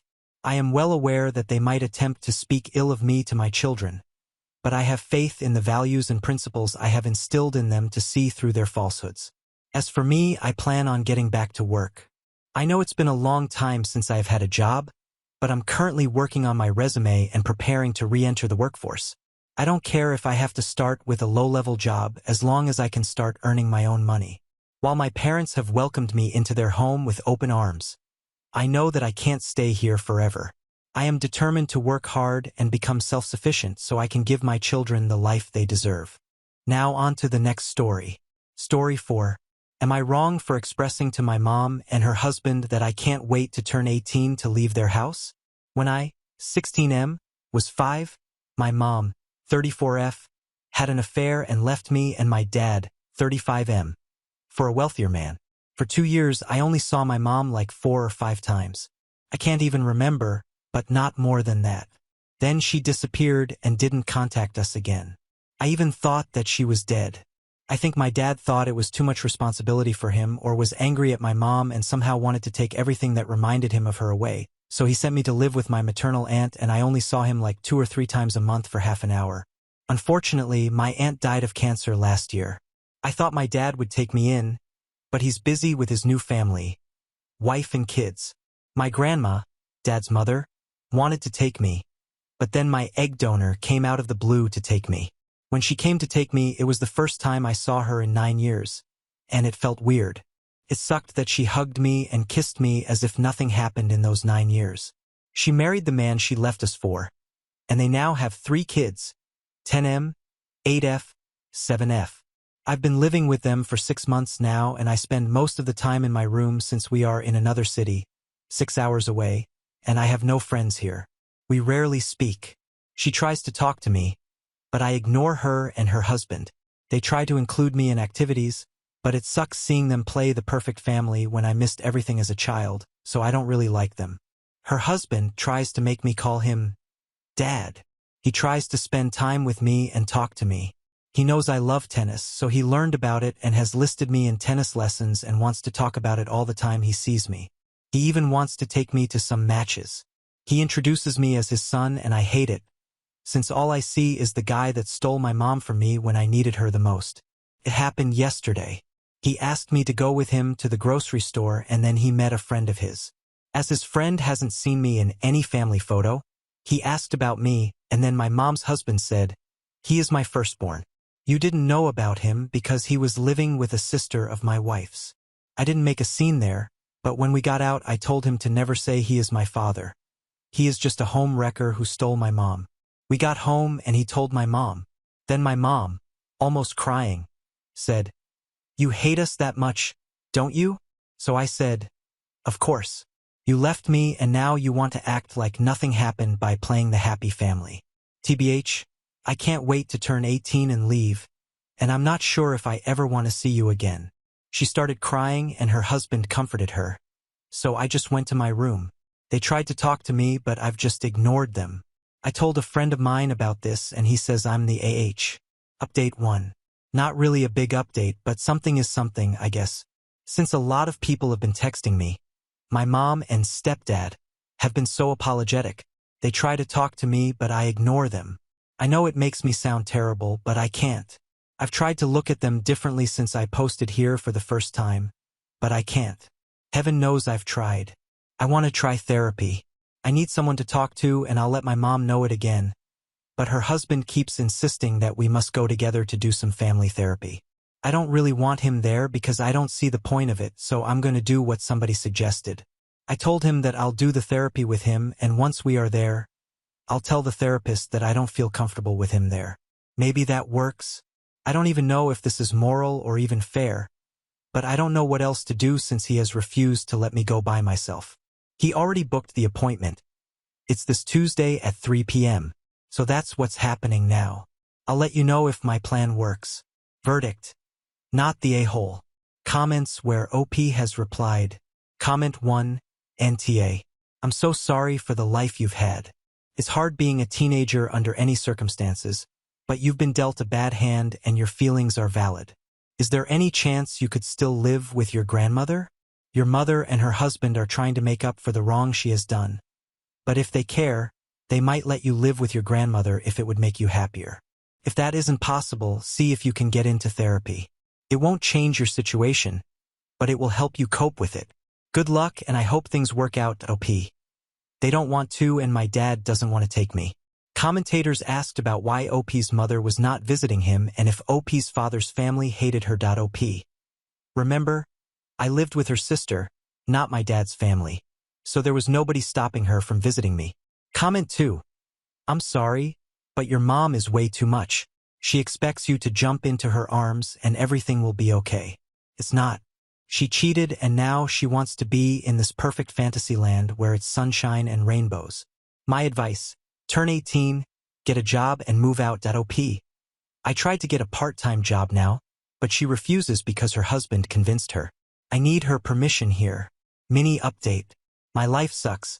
Mom and dad try to fix what they did, but what they don't understand is that once a heart is broken, there is no way to put it together as it used to. Now they cry as if they were the victims here. Haha. Isn't that hilarious? Comments where OP has replied. Commentator asked how OP is doing. OP. I'm doing a little better.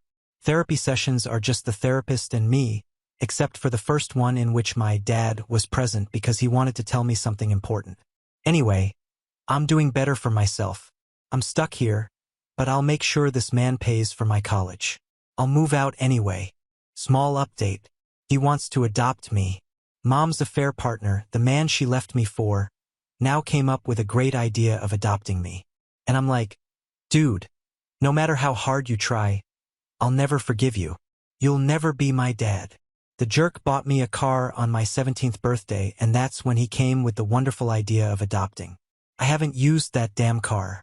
My friends call me ungrateful because they wish their parents gifted them such a thing. The only good thing about living with them is that I can have my privacy and they respect it. Sometimes I feel sorry for him because he is trying so much to make it up to me. But then I remember all the damage he caused and many abandonment issues I have because of that. My mom, well, we kind of improved our relationship. I wouldn't say I trust her. I wouldn't say I love her either. But we've got to have open conversations in which we bare our souls. I don't buy some of her shitty excuses, but others seem reasonable, even more now that I look backwards. We've had some therapy sessions together in which we both cry like babies. Ha ha ha. Comments where OP has replied. Comment. About the adoption thing, I don't know the laws regarding this, but I think child welfare professionals will ask the kid how they feel and they will determine if this is in the child's best interests. In your case, if you've shown such big hatred towards him to the point you had to go to therapy, then an adoption will probably not happen. The adoption will also result with you resenting him even more. To be honest, I don't know why he thought that it will be a good idea after you've shown how much you don't like him. About your friends, if you've already told them how much his actions screwed you and still invalidate your pain and only see the money your mother's partner spent as a proof of affection, then drop them. These friends are materialistic that I would not be surprised if they will end up doing what your mother has done. By the way, how do you get along with your half-siblings? I don't really know the kids. We've interacted a few times, but we aren't like super close. Update 2. It's been a while. Hi guys. I know it's been a long time since I posted here for the last time. TBH, I had even forgotten about this post until I saw a video on TikTok like 5 days ago. It was my original post and some people were asking for an update. I wanted to comment to let them know what had happened, but my profile picture is a photo of me and I didn't want to feel vulnerable. And I also think that if everything started here, I should post the update here. It was hard to log in since I had forgotten the password, but I see that a lot of you guys have been reaching out. I highly appreciate that you guys want to know if I'm okay. Sorry if I haven't replied to your comments. I have not checked my Reddit account in 1 year, and the reason why I post this 5 days later is because I didn't have much time. I'll tell you why. Sorry if I make any mistakes typing this. It's a Saturday, 11:08 p.m., and I'm on my phone. Grandma died like 8 months ago. We weren't close, but it was still sad. I could attend her funeral. That's where I saw my dad for the last time. He has cut me off his life completely, and I don't know why. I saw him at the funeral, we hugged. I've tried calling him after that, but he didn't pick the phone, and like 2 months ago he blocked me on everything. This is hard. It hurts, not going to lie, but I won't beg for a relationship. He'll regret it one day to find out he rejected someone who loved him and looked up to him, someone who'd have died for him. I'm already 18. I'm preparing my uni application to attend the uni next year. I want to apply for an architecture program. I'm already working as an assistant at an architecture firm, a job my stepdad got me because he is friends with one of the senior architects. They don't pay that much, but it helps me get some experience. My mom and I have improved our relationship. I wouldn't say I trust her or I love her as a child should love their mom, since I still hold some resentment, but our relationship has improved a lot. She still refuses to answer some of my questions. I don't think she ever will, but we have made some progress. She doesn't want me to move out. I'm planning to do it January next year, since I just turned 18 and need to figure out something. As for my stepdad, it might sound weird, perhaps I'm just being manipulated or this is a consequence of my traumas, but I've never felt loved by anyone like by him. I think he truly cares about me. He worries about my needs and insecurities. One day I even told myself, so this is what a parent's love feels like? Maybe, just maybe, the lack of affection given to me by those who are supposed to love more than anything made me appreciate the things he does a little bit more, because I need you to understand that I didn't have that growing up. My dad never called me to see if I got home or school safe or if I needed something, but SD does. I'm literally bearing my soul and I have never said this to anyone, but I like when he calls me son. I just pretend I don't, haha. I still call him by his name, but he tells me he dreams about the day I get to call him dad. I don't think I ever will, but let's see what happens. He was against the idea of me working since I didn't need to, because he can provide, but ultimately he doesn't have a say. He tells me I don't have to worry about rent or funds because he will provide, but I don't think I want to be totally dependent for 5 years. So this is pretty much what has happened. I don't know if this is the update you were waiting for since some of you wanted me to run the second I turned 18, but I still need to find things out and be capable of affording a safe place. Now on to the next story. Story 5. Parents not attending my wedding because I refused to invite their friends who made my life hell. Now they're demanding I cancel everything. I, 24F, find myself in a heartbreaking situation. My parents won't be at my wedding. The reason? I refuse to invite their friends, I'll call them the Scots, who made my life a living hell during the year I lived in their guest house. From false accusations to disrespecting my fiancé, things reached a breaking point. Fast forward to wedding planning, and the Scots became a point of contention. When I stood firm on not inviting them, it led to a family fallout. Despite my attempts to mend things, my parents are boycotting the wedding. In 2021, fresh out of college, I moved to a new state for a job. Facing high rent, the Scots, family friends of my parents, offered me their guest house for a mere $300 a month. Little did I know this seemingly sweet deal would lead to a year of turmoil. The Scots, longtime friends and business partners of my parents, had 3 kids. As soon as I settled in, the Scots became excessively involved in my personal life, particularly my relationship. The situation took a dark turn as they fabricated scenarios to my parents, accusing me of promiscuity, rarely being home, and even planning to secretly move in with my boyfriend. Their disdain for my boyfriend was palpable, treating him with passive aggression, condescension, and even making derogatory comments about him being adopted.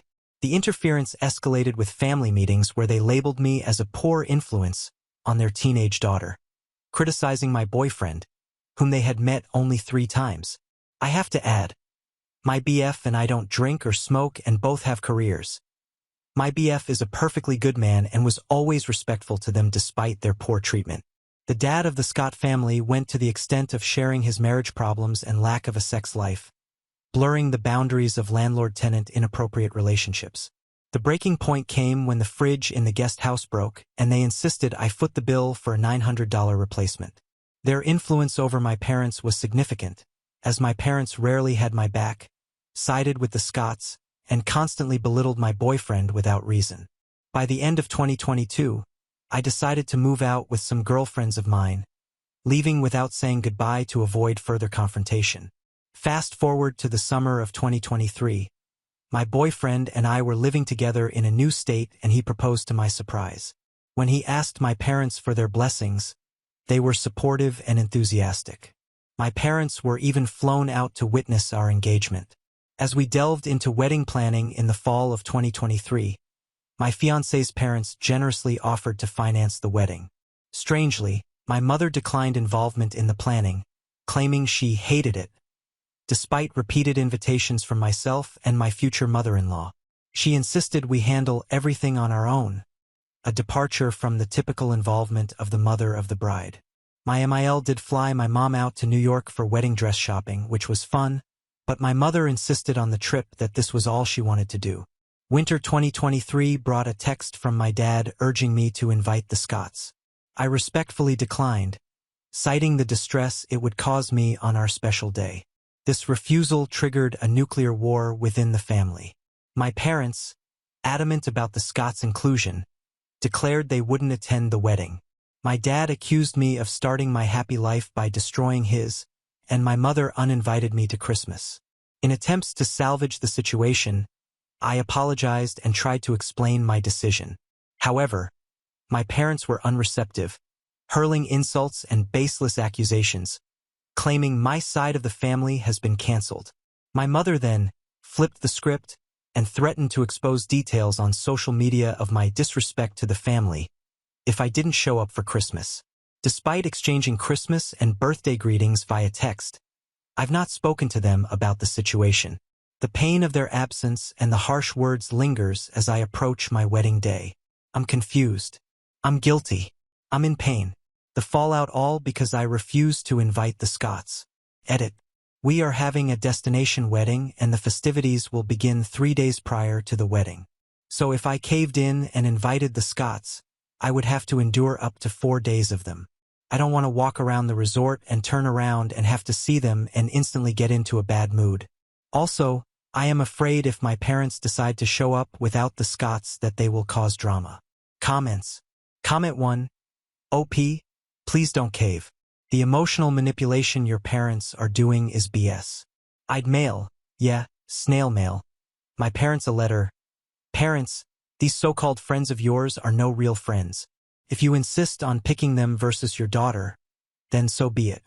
Our relationship is over. Think on this. You will miss out on my wedding and any involvement with any children I may have because those people mean more to you than your daughter. I sincerely hope you can live with yourselves and have good reason for your actions. I love you both, But I do not like you right now. You are still invited. I hope you make the right choice. Up. Could those people be holding something over your parents, like they loan them money? And you could invite them, and if you go this way, I would tell your folks that they are responsible for them. If they say one bad thing to you/spouse, they and those people will be escorted out by security, and if you do go this route, I would hire security. I wouldn't invite the kids. Comment 2. But yes, this is as odd as you think it is. For some reason, I'm stuck on your father accusing you of destroying his life because his friends aren't invited to your wedding. How can that affect his life so dramatically? Do you know what he's talking about? Up. The Scotts invest money into my dad's small business and they split ownership 50-50. In the initial text from my parents, my dad said that he has been losing sleep for months thinking about how he was going to tell the Scotts they're not invited to my wedding. I think my dad is afraid that if he doesn't invite them, the Scotts will get pissed and pull out. This is speculation, but if this is the case, then some people are right and this is like a blackmail thing, but I don't want to feel guilty. Why do I have to invite people who give me a visceral reaction of anxiety and stress just because my dad is afraid to tell them no? Comment 3. You don't. It's your wedding and should be the happiest day of your life, surrounded by people who love you and sincerely care for you. Don't feel guilty, you're not. Comment 4. Making derogatory comments about him being adopted, criticizing my boyfriend, belittling my boyfriend. It seems like a perfectly reasonable decision for the boyfriend and his parents, who are the ones financing the wedding, to decline to invite these Scott people. I don't think the bride or her parents have a choice in this matter. Op. My future in-laws don't want the Scotts there, but they would be willing to bite the bullet for me because they feel terrible about my parents not attending. They're such good people, but there's no way in hell I'm going to let that happen, especially since they are doing so much for me out of the kindest of their hearts. However, this actually came up in the argument with my parents, and my dad literally said, I don't have to ask your fiancé or his mother for permission to invite who I wanted to the wedding of my daughter. My parents say the Scotts did everything out of protection. It makes me so angry. Update. I woke up this morning to a bunch of texts from my mother. She demanded that I end my engagement, cancel the wedding, quit my job, and move back to their home. She started saying things like, I know you're unhappy. It's okay. You tried. Now it's time to come home. You have some maturing you need to do. This irks me so much. My parents literally gave their blessings for my marriage 6 months ago. Now they want me to change my entire life because they're mad they didn't get their way. I responded and said this is my life, and if they don't want to respect my decisions, that's on them. But I am in utter shock. I am financially independent of my family. I have a great job, loving partner. How do parents come up with this? Now for some comments. Comment 1. Personally, I think I'm at the point in life where I would reply, thank you for the perspective. You're right. I am unhappy and I have tried. I really thought you had the potential to be better parents, but I guess not. I do not see how moving back in with you, the problem, would fix anything except cause me even more distress. Thank you for the insight, and I'm sorry that you won't be at my wedding, but actually, it's probably for the best. You are causing me the most unhappiness right now, and I am done trying to please you. I know after trying that it is a futile endeavor. Partner and I will have a great time celebrating with people who chose to support us and love us unconditionally. Good night. Comment 2. Narcissists often have a strong need for control and validation. When they perceive a loss of control or if things don't go their way, they may react with manipulation, guilt-tripping, or attempting to assert dominance. In this case, your mother's demands may stem from a desire to control your life choices and maintain a sense of authority. It's essential to establish and maintain boundaries for your well-being. Comment 3. I think most people who have narc parents hit a moment in their life where they come to the realization that the nice parents, the loving parents, the parents who genuinely want to see you thrive and be happy, those parents don't exist and they will probably never exist, at least not for us. And it's almost like you go into mourning with that realization. It's as if the parents you wanted died and now you're forever stuck with these replacement ghouls who call themselves your parents. And just like a real death, you go through all the stages of grief when that realization hits. And yeah, it's heartbreaking, and I understand why you are using that term. All you can do is realize that your happiness can never depend on them in any way. You find your own happiness and then put boundaries up to keep them from stomping all over it. And that's what you're doing by drawing the line over these friends. Stay strong because this is probably going to happen with all your major life events going forward. If these were just some random friends of your parents who you didn't know, I might suggest you give in just to get a nice day with your parents, but these are people who abused you and your fiancé. They bore false witness against you and your fiancé. They are malicious people, and if you don't put down consequences for this type of behavior, they will just keep on being malicious. If you let them come, they will pull the exact same behavior at your wedding, and nobody should spend their wedding hearing lies told about them. Also, make sure your vendors are all password protected so your parents can't make changes, and have a plan for these friends showing up unannounced to your wedding. Good luck. P.S. I like to screw with my NARs when they're being particularly ridiculous. So I would have responded with something like, I know you're unhappy. It's okay. You tried to be a decent parent. Now it's time to go to therapy to figure out why you're such a self-centered jerk. You have some maturing you need to do. But that kind of thing is likely to cause a meltdown. When that happens, I just point and laugh. But if you're in any way dependent on them financially, emotionally, etc., it's probably best not to go this route because narcs can be very destructive when they're melting down. After the wedding, though. Now on to the next story. Story 6. Sister refuses to meet my new BF and was acting weird about it. Then I found out she was obsessed and madly in love with him in high school and even tried to break up his relationship. Okay, so here's the situation. I, F23, have been dating my current BF, M28, for about 4 months and I am completely effing smitten. He is literally the sweetest, smartest, kindest, most caring guy I've ever met, and I honestly feel so lucky to have found him. I know it hasn't been that long, but I've dated enough of holes to know when something is different. Like, my last ex would constantly forget to text me back and then get mad when I'd ask where he was. Meanwhile, my current BF actually communicates like an adult and remembers the little things I tell him. We met at the start of this semester at our university. He's a graduate student and was running this tutoring group I joined. I was really struggling with this one class that has a reputation for failing students, and my advisor suggested the tutoring program. I almost didn't go because I hate asking for help, but I was desperate at that point and my GPA couldn't take the hit. The first session was kind of awkward with a bunch of students who didn't want to be there, but he made it actually bearable. We hit it off immediately during the group sessions and found that we had a ton in common, including the same hometown, which was pretty cool considering our university is like 3 hours away from there. He likes the same weird indie bands I do and has the same dorky sense of humor. After talking more during a break, we realized we even went to the same high school, although we never actually met before. He graduated the year before I started my freshman year, but he was in the same grade as my older sister. I thought that was kind of a fun coincidence and asked if he knew her. He said yeah, they ran in the same circles, but they hadn't kept in touch since graduation, which made sense because people drift apart. I didn't think much of it at the time. Anyway, after a couple weeks of tutoring, he asked me out for coffee and we just clicked. The coffee date turned into dinner because we couldn't stop talking. I ended up getting an A in the class I was struggling with, partly because he's a really good tutor, but also because I wanted to impress him. Pathetic, I know. We spent the last 4 months growing super close.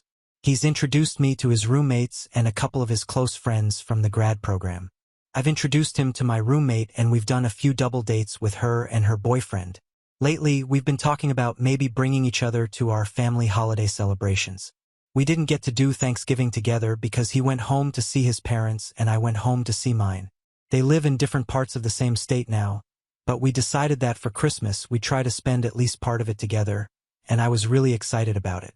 My family does this whole big thing on Christmas Eve with an elaborate dinner, and then we open one present each, and then Christmas Day is more casual with a big brunch and the rest of the presents. I was thinking he could come for Christmas Eve dinner, and then maybe part of Christmas Day.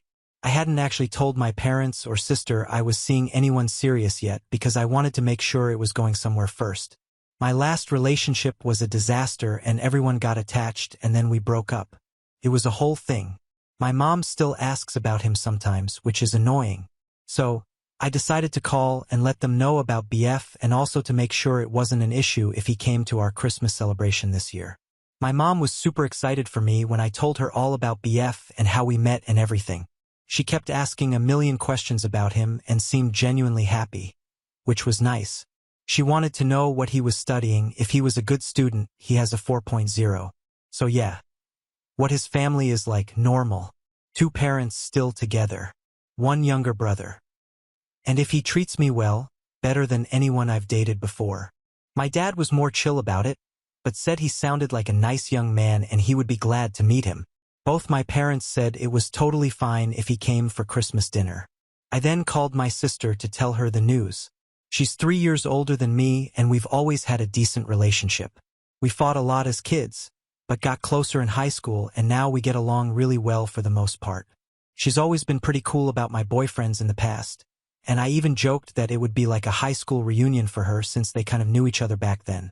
She was initially excited when I mentioned a new boyfriend, but when I told her who it was, her mood changed dramatically. She told me she would not be comfortable having a stranger at our family's Christmas and that she was sorry, but he couldn't come. I was honestly shocked and asked her to explain because she is normally very outgoing and never had a problem with strangers before. This isn't the first BF one of us has brought home for the holidays. She's bringing her boyfriend of like 7 months this year. I asked if she had not liked him in high school or something, and that's why she didn't want him to come. She said no, and she barely even remembered him, which made her reaction even more confusing.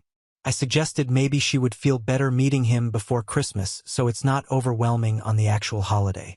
She got really firm and told me that she didn't want to meet him before, during, or after Christmas and to drop it. Then she literally hung up on me. She texted me a little later that it was rude of me to keep trying to force her to meet someone she doesn't want to and she hopes I won't bring it up again. This makes absolutely no sense to me as my sister is not usually like this at all. We've always gotten along pretty well and she's never acted this way about any of my boyfriends before. She was totally fine with my last boyfriend and even the one before that who was kind of a jerk sometimes. I tried calling her back but she didn't answer. I sent her a text saying I was sorry for pushing but I didn't understand what was going on and I just wanted to talk about it. She read it but never responded. Then nothing happened for like 3 days and I was just sitting there wondering what the hell was going on. I asked my mom about it, but she is just as confused as I am and said she would talk to her for me.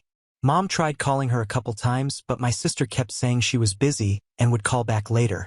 I've tried texting my sister a couple times since then just asking what's going on. But she either ignores me or gives really short answers that don't explain anything. Like literally just, I don't want to talk about it, or, please drop it. I obviously won't bring my BF if it makes my sister uncomfortable. I'm not trying to ruin Christmas for everyone or anything. I just wish she would give me an actual reason, especially since she basically said she never wants to meet him, not just at Christmas. Like what the hell? I'm just so confused. Is she hiding something? Did they have some kind of history she's not telling me about? She says she barely remembers him, but then acts like she hates him. The worst part is I had to tell my boyfriend that my sister doesn't want him at Christmas, and I couldn't even explain why. He was really understanding about it, but I could tell he was confused and probably a little hurt. He asked if maybe they had some bad interaction in high school he forgot about, but he said they were always friendly when they did interact. He actually seemed worried that he had done something wrong without realizing it.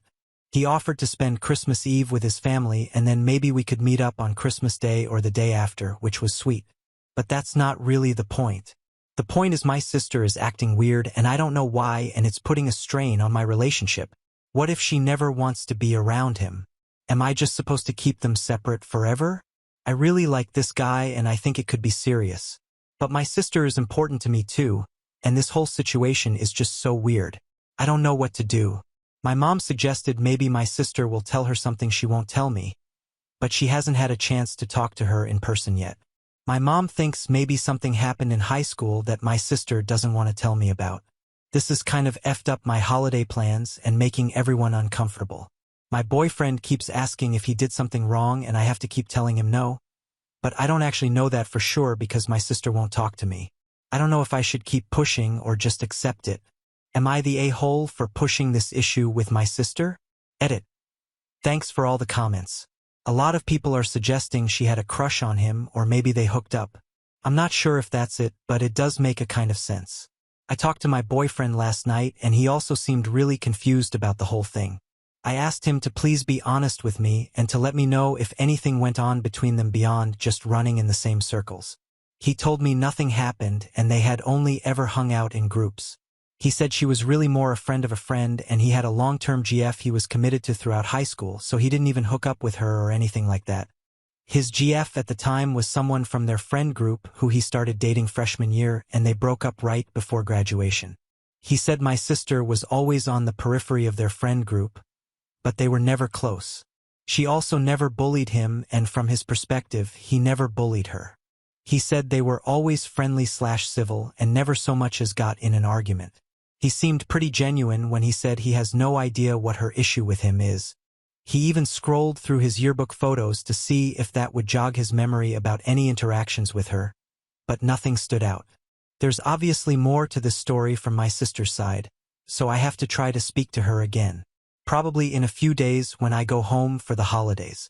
I'll update if I find out anything more. TBH, I'm kind of dreading going home now because this is hanging over everything. Update 1. I had quite a few PMs asking me to update here if anything happened. So here I am. First of all, thanks for all the comments and theories. Some of you were actually right on the money. As it turns out, I will preface that the situation isn't totally resolved, but people have been asking for more information. So, I wanted to let you all know what I now know. And no, for those asking, they didn't hook up at a party or anything like that. I got home on Wednesday for the holidays and my sister was acting completely normal when I arrived, like nothing had happened.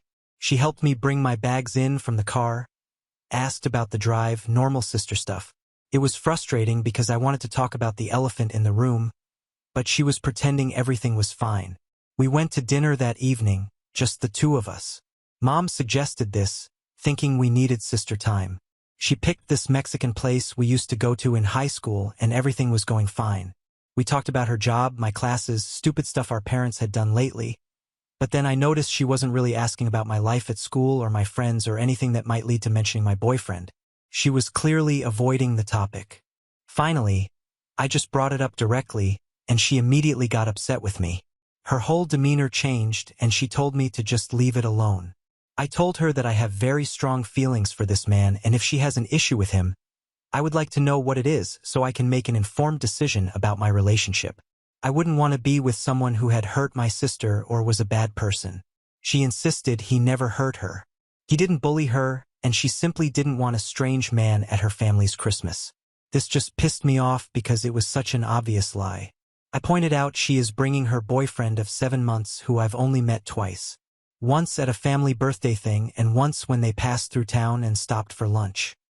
He's just as much a strange man to me as my boyfriend is to her.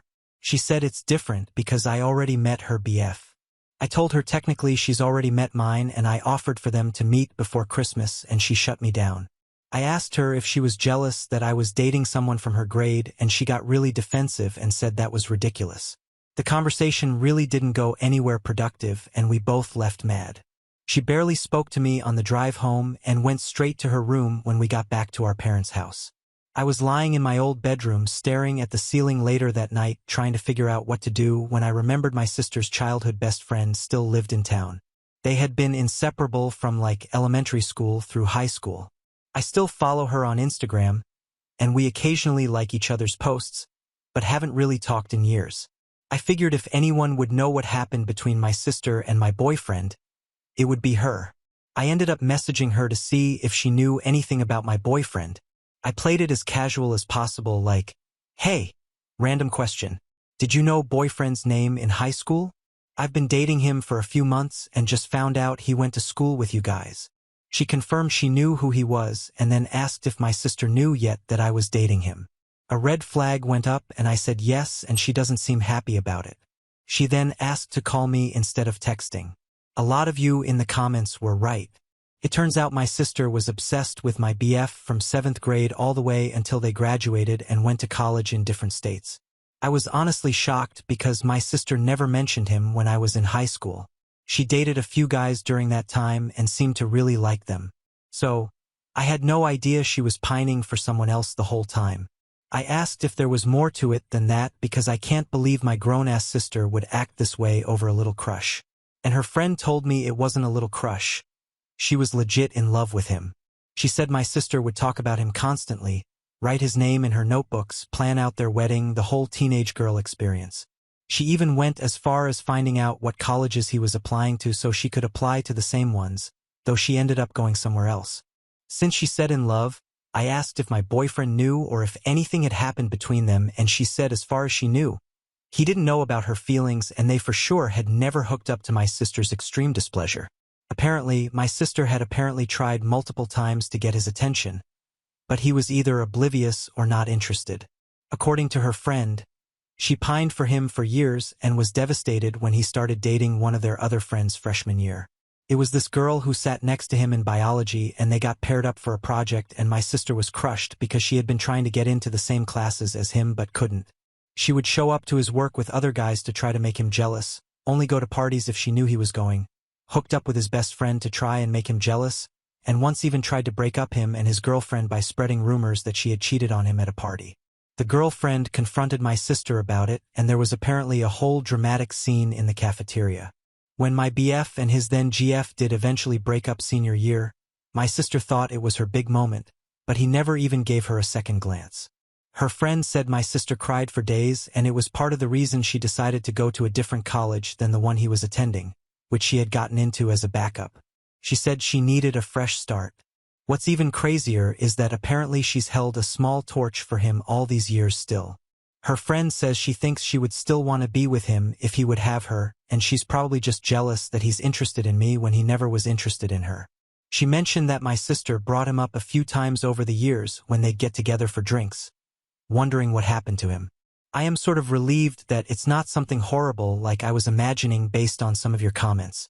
Some of the comments on my original post had me extra scared for what I was going to find, like that he bullied her or they'd had a secret relationship or something truly messed up. But now I'm also pissed off. She's really going to ice my boyfriend out of our family events over a high school crush that she never even told him about. This is so ridiculous. I do feel for her. It sucks when you really like someone and they don't like you back. But I'm upset she wouldn't just tell me and made it into a bigger deal than it needs to be. We're adults now, not teenagers, and this shouldn't be such a dramatic thing. It was years ago. My sister's friend made me promise not to tell my sister that she told me all this. But I don't see how I can address the issue without letting her know that I know. I'm going to try to talk to her one more time and let her know I know about her crush, and hopefully we can deal with this like adults. Thank you everyone for all of your comments and support. Some of you are mean, but most of you are really helpful. I'll update again if anything changes. I'm still not sure if I should tell my boyfriend all this or if it would just make things more awkward. Update 2. Sorry I took so long to update. With the holidays, I totally forgot about Reddit.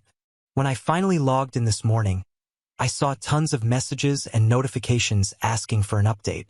I guess a lot of people were invested in my ridiculous family drama. I'm surprised so many people cared about this. So here's what happened. My mom did end up bringing up the matter of my sister's crush when they went gift shopping a week before Christmas. I wasn't there, but my mom told me about it after. Apparently, they were in the mall food court having lunch between stores when my mom casually mentioned that she was excited to meet my boyfriend at Christmas. My sister got tense and my mom asked her directly what her problem was with him. My sister seemed ashamed and embarrassed when she realized we all knew about it. My mom didn't outright say I knew about the crush, but I guess my sister could tell from how my mom was talking that someone had spilled the beans. My sister tried to play it off and said it wasn't that big of a deal and tried to claim that wasn't why she didn't want my boyfriend to come.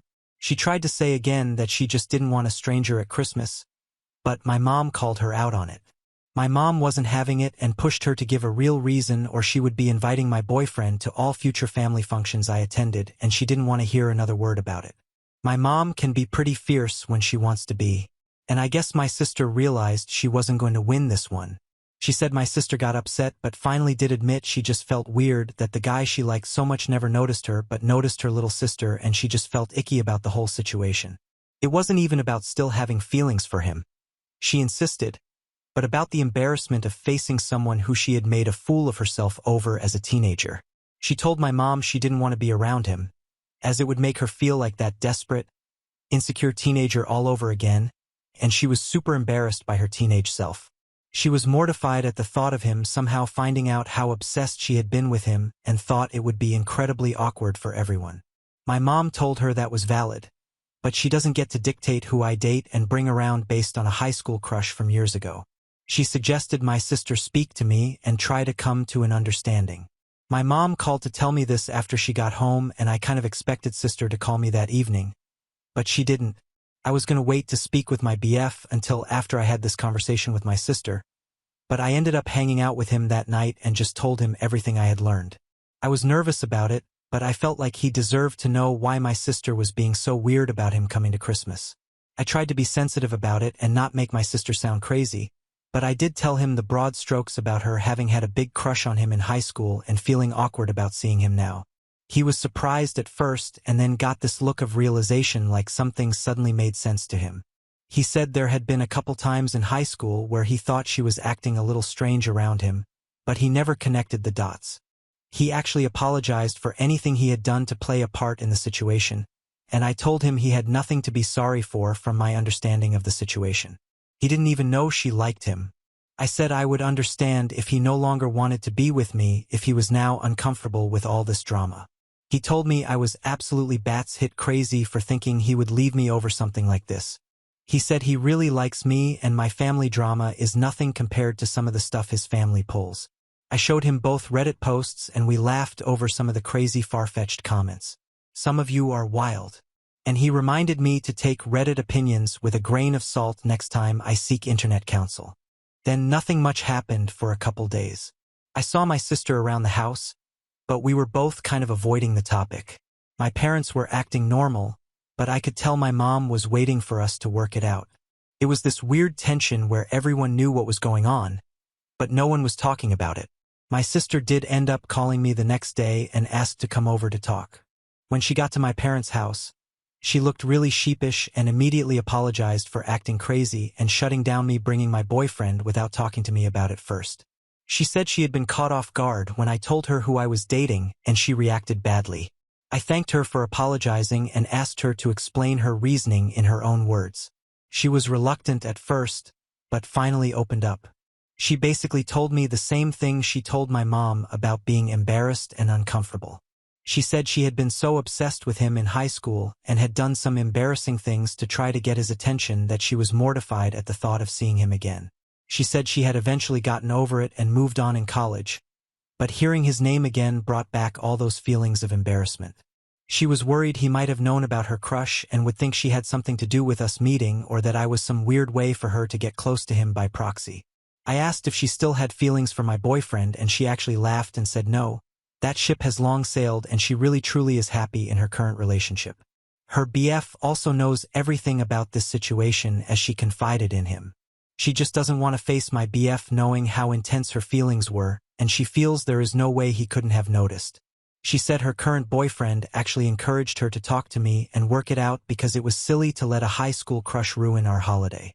I assured her my boyfriend said he has no bad memories of her and is interested in getting to know her as my sister with a clean slate.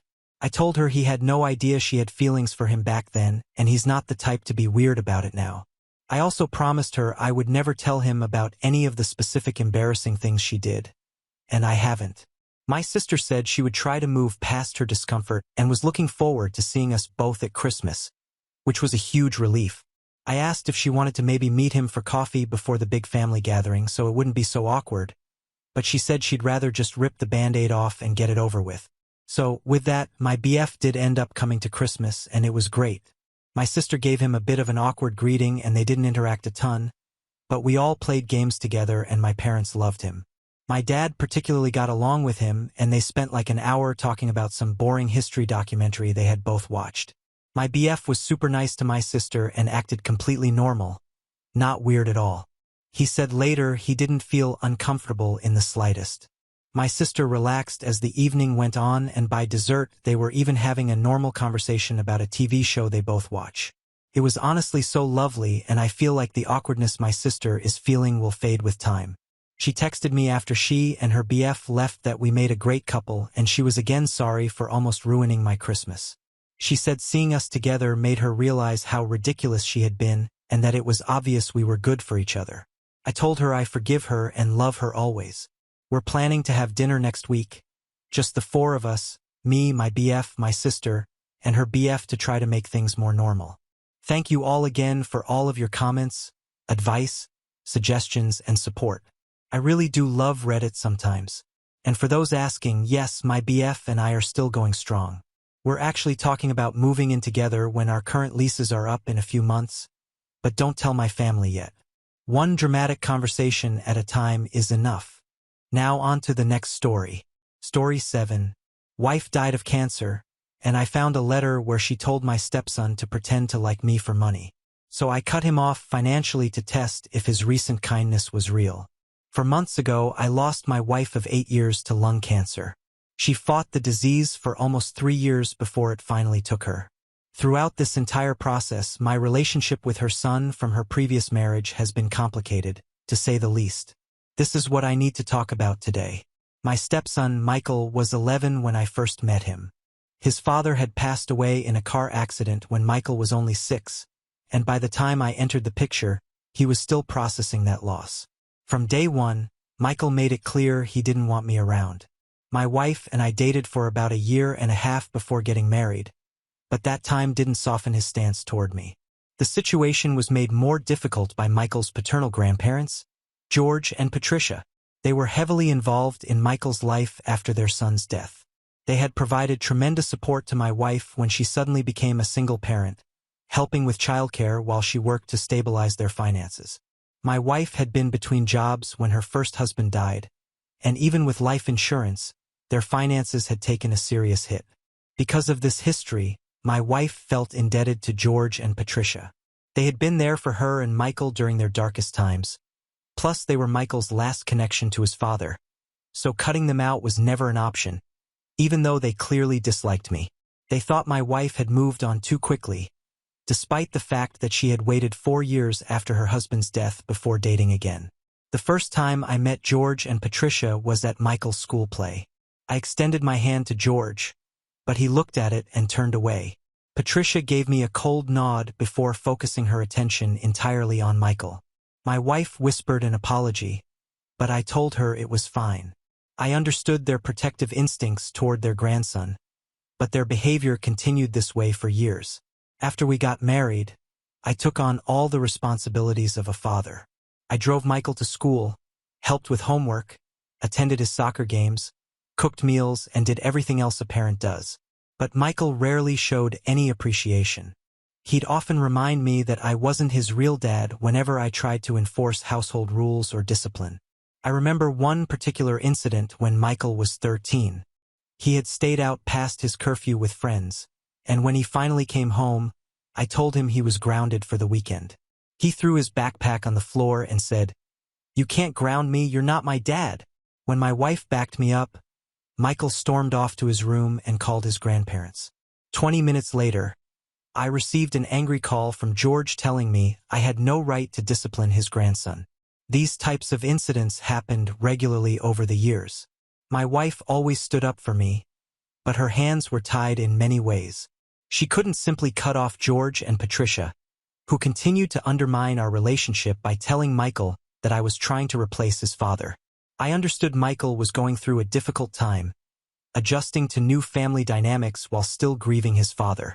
I tried to be patient, but as the years passed, his coldness toward me didn't improve. When Michael was 15, he refused to join us on a family vacation, choosing instead to stay with his grandparents. My wife was heartbroken, but she didn't force the issue. That week while we were away, George and Patricia took Michael to visit his father's grave and then to all of his father's favorite places.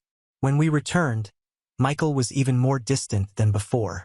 By the time Michael reached high school, things settled into a pattern of mutual tolerance.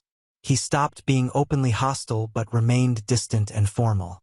He spent more time with friends than at home, which reduced our conflicts. I continued fulfilling parental duties without expecting much in return, accepting that this might be as good as our relationship would get. We developed an unspoken routine. I would cook dinner, and Michael would eat quickly and retreat to his room. On weekends, he would leave early and return late. We rarely had conversations beyond basic necessity. My wife tried repeatedly to bridge the gap between us, organizing family activities or dinners, but these efforts usually ended with Michael finding an excuse to leave early or not participate at all. 3 years ago, my wife was diagnosed with stage 3 lung cancer. The diagnosis turned our lives upside down. For the first year, she continued working while undergoing treatment, but eventually, her condition deteriorated to the point where she had to quit. I became the sole provider, managing all our finances and her medical care. The day we received the diagnosis, Michael actually sat in the same room with me for more than 3 hours as we processed the news. There was no conversation, but for once, we shared a space without tension. That moment of unity was short-lived, however, as Michael soon retreated back to his usual patterns of avoidance. We had some savings and our health insurance covered most of the treatment costs, but there were still significant out-of-pocket expenses. On top of that, Michael was preparing for college. Despite our financial situation, he insisted on attending an expensive university across the country rather than the state school where he received a partial scholarship. When my wife tried to explain our financial constraints, Michael accused her of not caring about his future. The argument left her exhausted and in tears. Her treatment was particularly aggressive that month, and she didn't have the strength for conflict. Seeing her distress was unbearable. My wife was too ill to handle the conflict, so I took Michael aside and made him an offer. I would cover his tuition and living expenses if he promised not to cause any stress for his mother. He could have whatever education he wanted as long as he maintained peace at home. Michael agreed immediately. He took my offer a step further by requesting an off-campus apartment instead of the more affordable dorm accommodation. He claimed the dorms were too noisy for studying, though I later discovered from his social media that he was hosting parties regularly. After some argument, I gave in, mainly because I lacked the energy to fight about it. To his credit, Michael upheld his end of the bargain. He was genuinely kind to his mother during her final years. Whether this was because of our agreement or because he truly cared about her comfort didn't matter to me. Seeing my wife happy in her final days was all that counted. During his visits home, Michael would spend hours sitting with his mother, watching her favorite shows or just talking. He brought her small gifts from school and took photos to show her his life there. These moments gave my wife tremendous joy. When she was too weak to leave her bed, he would bring his laptop and show her virtual tours of museums she had always wanted to visit. My wife never knew about our arrangement.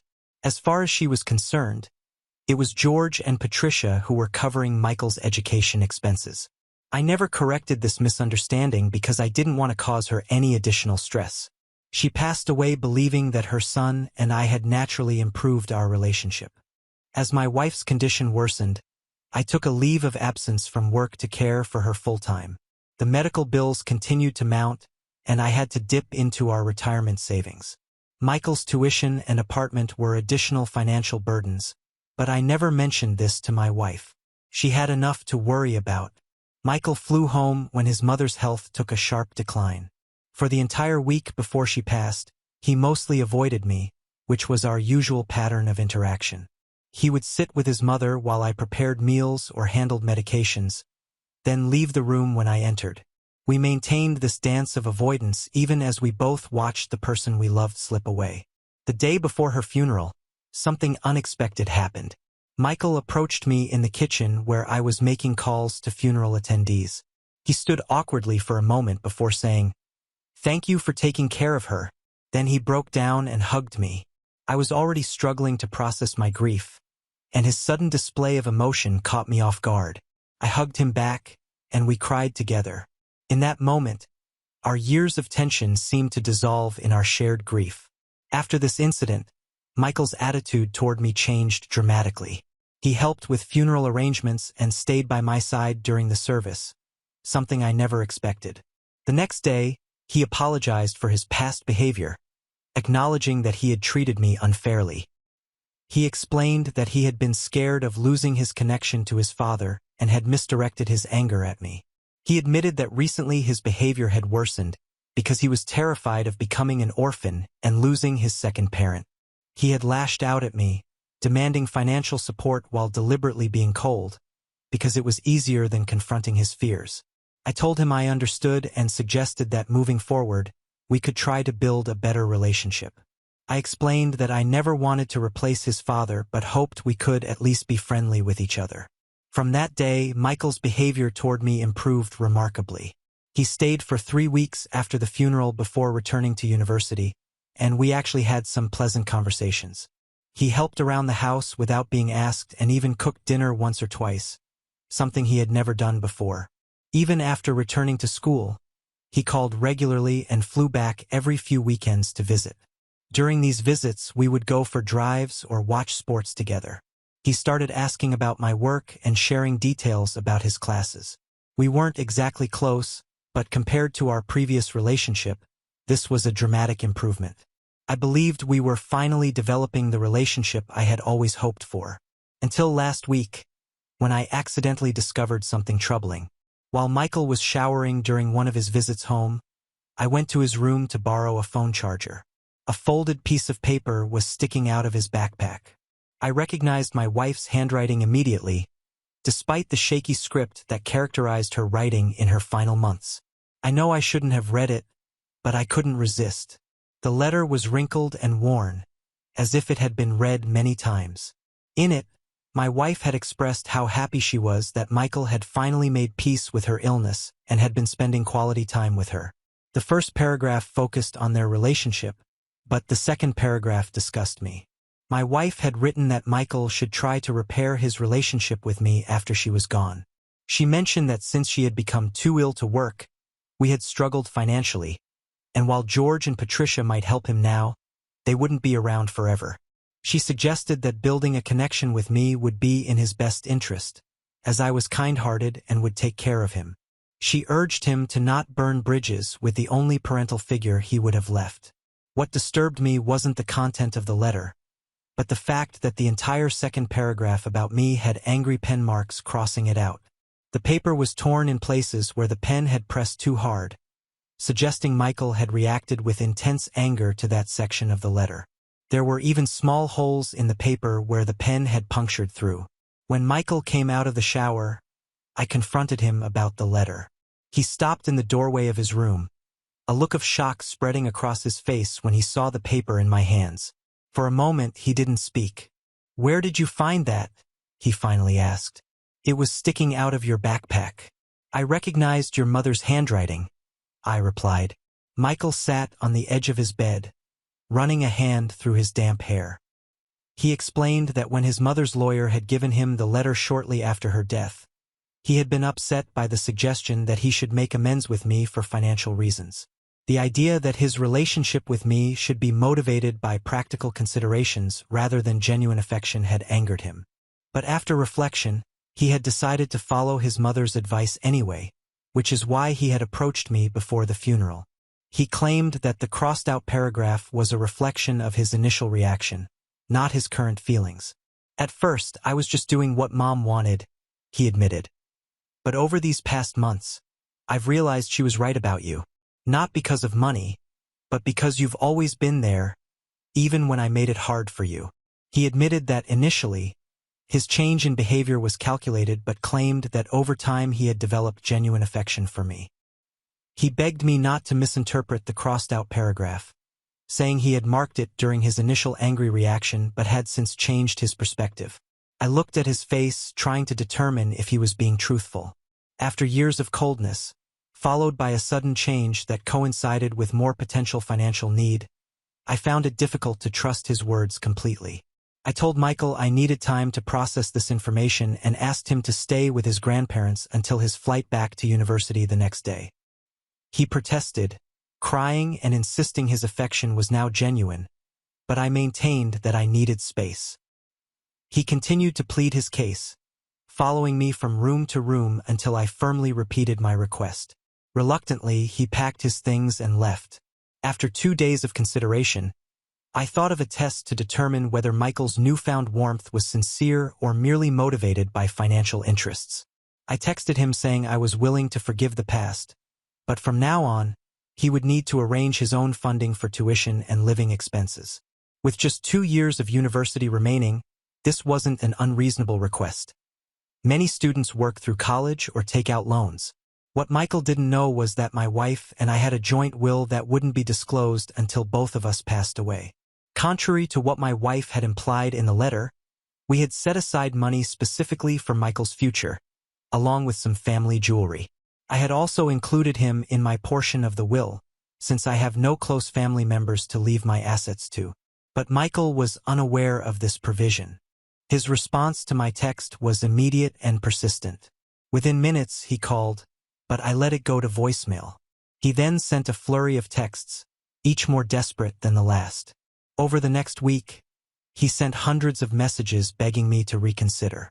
He claimed he truly didn't care about the money but was too overwhelmed by grief to handle the additional stress of financial independence. Please don't do this, one message read. I can't handle losing mom and dealing with this too. I need your support right now. Another said, I know I was terrible to you for years, but I'm trying to make it right. Please don't pull the rug out from under me now. The volume and desperation of his messages made me question my approach. Was I being too harsh? Was this test just a form of punishment for years of rejection? I started wondering if my test was too harsh or manipulative. I was also struggling with my own grief, and this situation was only adding to my burden. For several days, I didn't respond to his messages, unsure of how to proceed. After consulting with a few trusted friends, I decided to stand firm. If Michael genuinely wanted a relationship with me, he would understand why I had doubts after years of coldness followed by a sudden change that coincided with potential financial need. One friend pointed out that even if Michael's change of heart was initially motivated by financial considerations, the fact that he was now panicking might indicate he truly valued our improved relationship, regardless of how it started. I messaged him explaining that while I was sorry about the situation, my decision was final. I offered emotional support but maintained that financially, he would need to become self-sufficient. I made it clear that if he accepted these terms, we could continue building our relationship.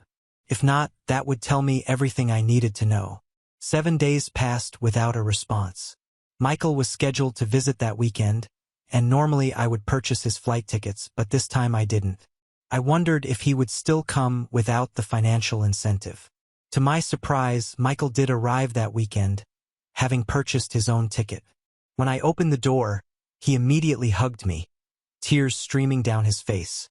The raw emotion of the moment affected me too, reminding me that regardless of our complicated history, we were both grieving the same person. His clothes were wrinkled as if he had packed in a hurry, and there were dark circles under his eyes. He looked exhausted. I invited him in and we had an honest conversation. He acknowledged that my suspicions were reasonable, given our history and his reaction to the letter. He admitted that seeing the paragraph about me had initially angered him because it felt like his mother was pushing him toward me for practical rather than emotional reasons. However, after reflecting on the situation for the past 7 days, he had realized that what I was asking wasn't unreasonable. He told me he was grateful I had even forgiven him after how poorly he had treated me over the years. While the prospect of financial independence was daunting, he understood it was necessary for both of us to move forward with a clean slate. I revealed to Michael that contrary to what his mother had implied, there was money set aside for him in our will. I offered to help him access some of those funds until he found employment, but to my surprise, he declined. He insisted on doing this independently, saying he needed to prove to himself and to me that his change of heart was genuine. I've been dependent on others my whole life, he said. First mom, then you and my grandparents. Maybe it's time I learned to stand on my own. I respected his decision, and we spent the rest of the weekend making plans for his job search. For the first time, I felt a sense of pride in him that wasn't clouded by obligation or duty. 3 days later, I received an angry call from George and Patricia. They berated me for cutting off Michael financially and forcing him to work through college. I tried explaining that this was a mutual decision and that I had even offered to help him with the money his mother had left him. But they wouldn't listen. They accused me of being selfish and hoarding all the money for myself. You've just been waiting for a chance to abandon him, George shouted over the phone. You never wanted him in the first place, Patricia chimed in. His mother would be ashamed of you. After everything our family has been through, This is how you treat her son. After they refused to let me explain, I hung up and blocked their numbers. I then called Michael to understand what had happened. He explained that he had casually mentioned to his grandparents that he was looking for a job because he had decided to become financially independent. They had offered to increase his allowance, but he had declined, saying this was something he needed to do himself. George and Patricia had immediately assumed I had forced this change and were demanding I continue supporting Michael as I had for the past 2 years.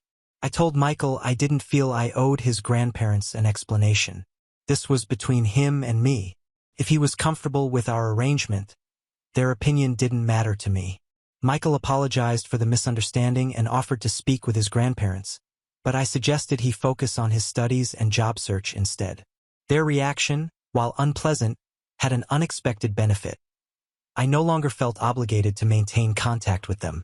As for my relationship with Michael, it was finally evolving into something genuine, built on mutual respect rather than obligation or financial dependence. But still, I am a bit curious. Am I the jerk for testing my stepson's loyalty after finding a concerning letter? Update 1. It's been 3 weeks since my last post. I've spoken with my brother and a therapist about my situation, which has helped me process my feelings about this whole situation. My brother pointed out something I hadn't considered, that by pushing Michael toward independence, I might actually be giving him the best gift possible: self-reliance. My therapist helped me work through my own grief and guilt, reminding me that setting boundaries isn't the same as abandonment. Michael has been back to visit twice. During his first visit, he brought news that he had secured a part-time job. The pay isn't substantial, but it covers some of his daily expenses. He's also applied for a resident advisor position for next semester, which would provide free housing and a small stipend. We spent that weekend looking over his budget together. Even with his new job, he's still short for tuition. I reminded him about the money his mother had set aside, but again, he declined. Instead, he's applied for additional scholarships and is considering a student loan for the remainder. His determination to handle this on his own continues to surprise me.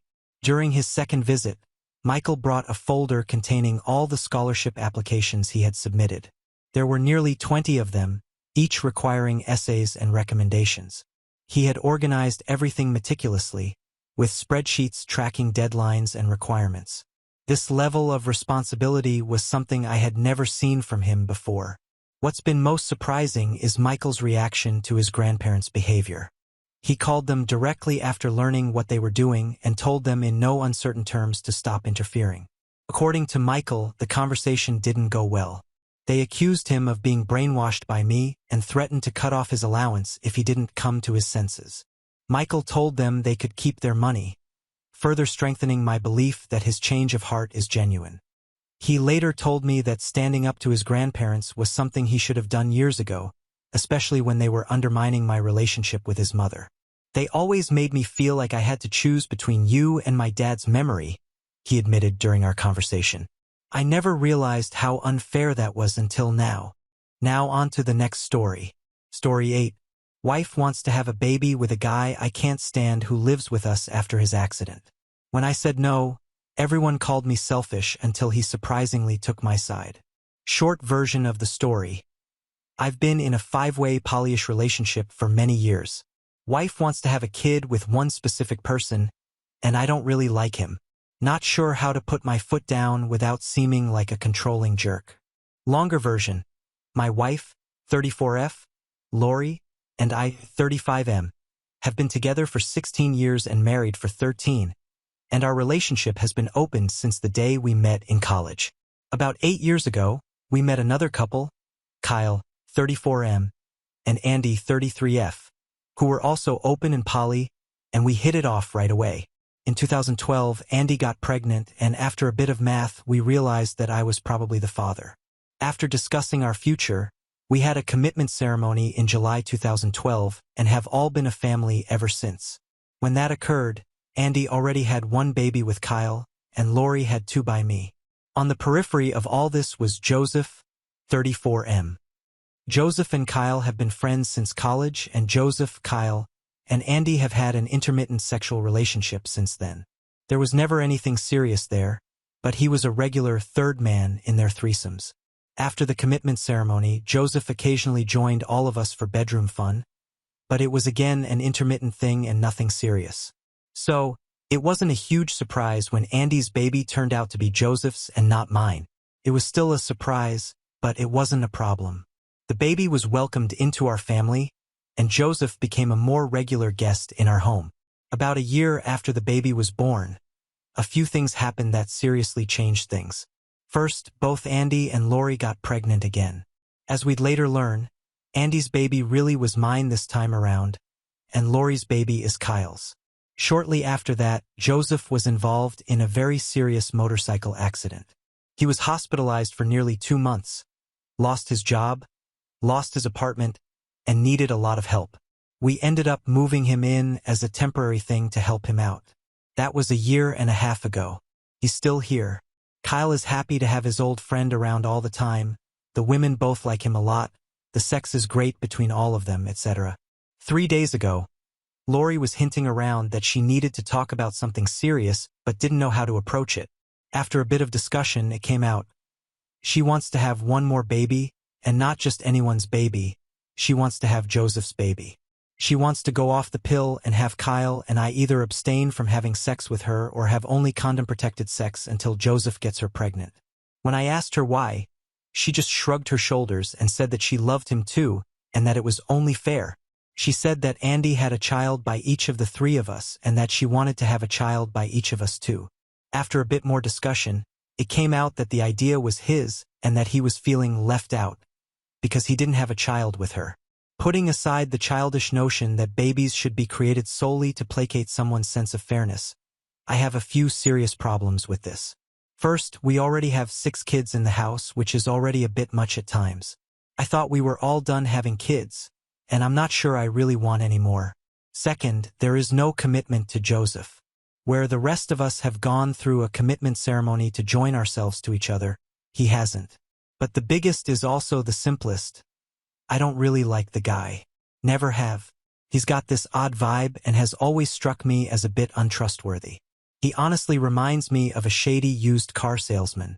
He also drinks too much, is a bit of a bigot, and has a personality that I find grating. I didn't object to him hanging around now and then because he was Kyle's friend, and I didn't have a problem with the sex because it was just sex and I understood the history of their relationship. But now I'm wishing that I had. To be honest, I've long hoped that he'd meet someone who wasn't into polyamory just to get him out of our sex lives and relationship. When he moved in after the accident, I kept my mouth shut because they were just trying to be helpful, and the discussions about his long-term plans have always alluded to the idea that he'd be moving out again someday. When he'd really annoy me, I'd tell myself that it was just temporary. Now I'm facing the possibility that this guy is going to be around forever. Kyle and Andy love the idea and think that Lori having Joseph's baby is romantic. Lori is looking to cement some kind of bond to him. I, on the other hand, seem to get angrier and angrier every time I see him, almost violently angry. I want to chase this guy out of our home and never let him in again. I want to punch him square in his smug face. I temporarily tolerated someone that I disliked because I wanted to be generous and helpful, and because he's the father of one of Andy's children. Now, because I didn't want to be a dick and consign a disabled man to homelessness, he's worked his way into our relationship and seems quite content to stay there forever. If this pregnancy happens, I know he'll never move out. How do I even begin to approach this? I don't really care if Joseph gets hurt in this, but every other solution seems to lead to the other people in my family being miserable, them being angry with me, or me living in silent misery. I can't see any way to resolve this that doesn't involve hurting those I love or hurting myself. Does anyone have any insights or suggestions?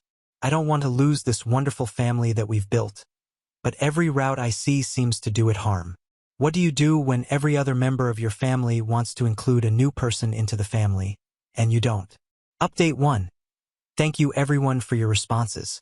Your comments have been helpful. Time for me to head home for the day, so I won't be responding any longer. I'll have to think through some of these suggestions and figure out how to proceed, but I will absolutely speak up and let everyone know my feelings.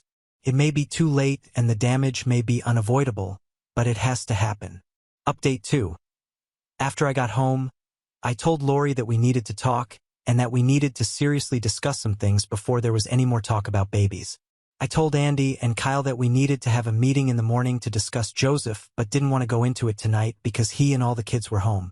They figured out really quickly that I'm not happy with things and will hash it out tomorrow after Joseph heads off to his morning rehab visit and the older kids head off to school. Update 3. Wow, where to begin? We had the discussion this morning and it went about as poorly as expected. I began by clearing the air about my feelings for Joseph. I reminded everyone that he and I have never got along and that I've always viewed his presence in our home as a temporary thing. I told them all that I still view it as a temporary thing and that I can't support any moves to make his presence in our home more permanent. That's when Kyle and Andy dropped a bombshell. Following Lori's announcement a few days ago, they'd been talking about asking Joseph to join our family formally through a commitment ceremony to make him a permanent part of our household. They were apparently going to bring it up with me today. I reminded them that as part of our original commitment, we'd agreed that any additions to our family had to be done unanimously and made it very clear that I'd never agree to that. My statement led to a huge argument which included them calling me selfish and the statement that the three of them could hold a commitment ceremony without me. I didn't want to go there, but I shut that down by saying, understand that if you do that, you're not talking about adding someone new to the family, you're talking about replacing me with him. I can't stay in a family that would hurt and disrespect me that way. That led to even more arguing that didn't have any real conclusion. That's when I turned to Lori. I told her that I loved her, and that it broke my heart that she wanted to have a child with someone I couldn't stand. I also told her that I found it offensive that he'd ask her to have a child to placate his own ego, but that I thought the request was fairly consistent with his lack of character. I reminded her that a child is not an object to be traded for affection or love, and that they should only be created as an expression of that love. I told her without any hesitation that having a child with Joseph would irrevocably change our relationship and drive a wedge between us. She would be choosing his happiness over mine, and that's how relationships end. She was crying the whole time, and when I was done, she called me selfish and mean. She told me that she loved us both and that she wouldn't choose between us. She flat out said that she wanted to have one more baby, that she'd already talked to Joseph about it, and that she wasn't going to go back on her word. She then offered to get rid of the exclusive part, saying that she was willing to go off the pill and have sex with both of us, letting fate decide the baby's paternity. I told her this was unacceptable, reminded her that I'm her husband and family and he's not, and said that in not making a decision, she was actually making a choice. I told her that I'd be more than willing to have another child with her, but that having a child with Joseph would be the end of us, and then I went to work. The discussion didn't really change anything or lead to any firm decisions, but the information is now out there and everyone knows where everyone else stands. We'll see where everything goes from here. Update 4. Well, in the day since my last update, a lot has happened. Some genuinely surprised me, and it looks like my family will be changing a bit, but things appear to be settling down.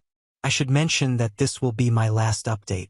I mentioned to Lori that I'd been discussing our situation on the Reddit poly group, and she wanted to read it. After bawling her eyes out as she read through it, she apologized to me for everything, and we spent the night together. No sex, just holding each other all night. This morning, she asked me to not discuss this anymore until we get everything worked out, but said I could post one final update. So where to begin? First, Joseph is moving out. Yep, it actually happened, and the shocking thing, it was his idea. He finally demonstrated some of that nice guy personality to me that I've never been able to connect with. I knew that Joseph would be home when I returned from work yesterday, and I was honestly expecting the worst. I was sure that someone would have clued him in on our conversation and expected him to react with his usual shitty persona. It didn't happen. Instead, a few minutes after I came home, Joseph walked into my room and asked me to join him in the backyard for a conversation. I was expecting a fistfight but got an apology instead. He admitted that we've never got along and admitted that he's never liked me either, but said that he didn't feel right about coming between me and Lori. He went on to talk about how happy his son is in our family and how he didn't want to destroy that family.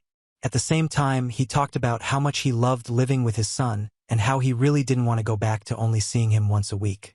I'd never thought about that. In the end, he proposed a solution that I accepted. There's a nice apartment complex about 2 blocks from our house, and he wants to get an apartment there when he lands a job. He's pretty good at what he does and already has some job leads, so he anticipates that will happen pretty soon. He can visit our house whenever he wants during the week. I'm at work anyway, and can spend up to 2 nights a week at my house to be closer to his kid. If he does it right, that means he could still potentially see his son 7 days a week while I only have to deal with him for 2. It's a great solution that gives us both what we want. He's also already told Lori that he doesn't want to have a baby with her, so that's now off the table. He actually admitted that he wanted to have a baby with Lori, but said that he didn't want to stick her into the middle of a conflict over it. And then we had a beer together. I didn't even complain when he handed me one of his pisswater Coors Lights. Totally not kidding. This guy really does fit certain stereotypes.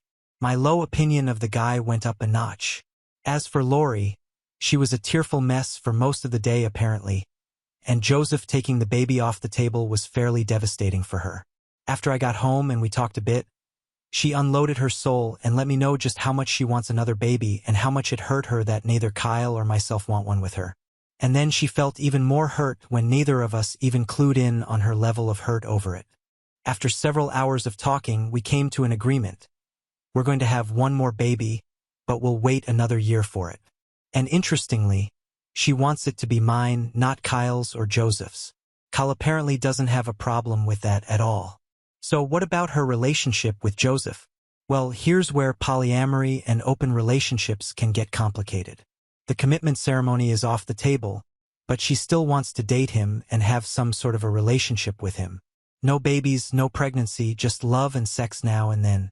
She won't ever sleep with him when he's staying over at our house, but she'll still be going out on dates with him, visiting him at his place from time to time, and will be staying overnight on occasion, like maybe once a month. While I have to admit that I'm still not totally thrilled with that, it's really just going back to the relationship they had before he moved in with us. I'll tolerate it for her happiness. Andy, on the other hand, is a problem.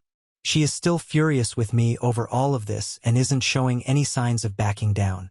In a way, it's understandable. She's had a sexual/emotional relationship with Joseph since she was 21 years old and is the mother of his child. So she was really looking forward to him becoming part of our family and was deeply hurt by my rejection. Kyle told me last night that she had even talked about leaving the family over it and moving in with Joseph, but that it was just angry talk. Right now, I can only get cold stares and slammed doors from her. I really don't know how this is going to resolve itself, but for the sake of our daughter, I'll never stop trying. I stuck her in the middle of a fight between the fathers of 2 of her children, 2 men she loves, and she's furious at me for even forcing the choice. It may take some time for both of us to work through it. Kyle is a bit of a different story. He admitted that he knew Joseph and I didn't get along and apologized to me for not talking to me sooner to make sure I was okay with everything. He apparently blames himself for the arguing, thinking that it was his job to run interference since Joseph was originally his friend and I'm a life partner in his family. I told him not to worry about it because it was my fault that I didn't bring it up myself. Then we had a beer, Sierra Nevada West Coast Porter this time. Kyle has much better taste. So with that, I'm gonna wrap this up. I'd like to thank you all for your insights, commentary, and for putting up with my venting. Posting this here gave me a place to mentally work through some of these issues before I broached them with my family and probably saved me from making some very ugly comments and choices. I genuinely appreciated reading your responses, and I know that Lori found many of your comments eye-opening and insightful as well. She loves the thought that we're a tribe. Because someone requested it, we may come back and do an AMA at some point about the emotional and family dynamics of living in a large poly/tribal household. But we need to finish working through the current situation first. Much love to you all. Now on to the next story. Story 9. Sister banned me from her wedding because her fiancé was too nice to me. He found out, called off the wedding, and now my entire family are demanding that I fix everything. Hi everyone. My name is Michaela, 24F, and I'm here because I really need your opinions.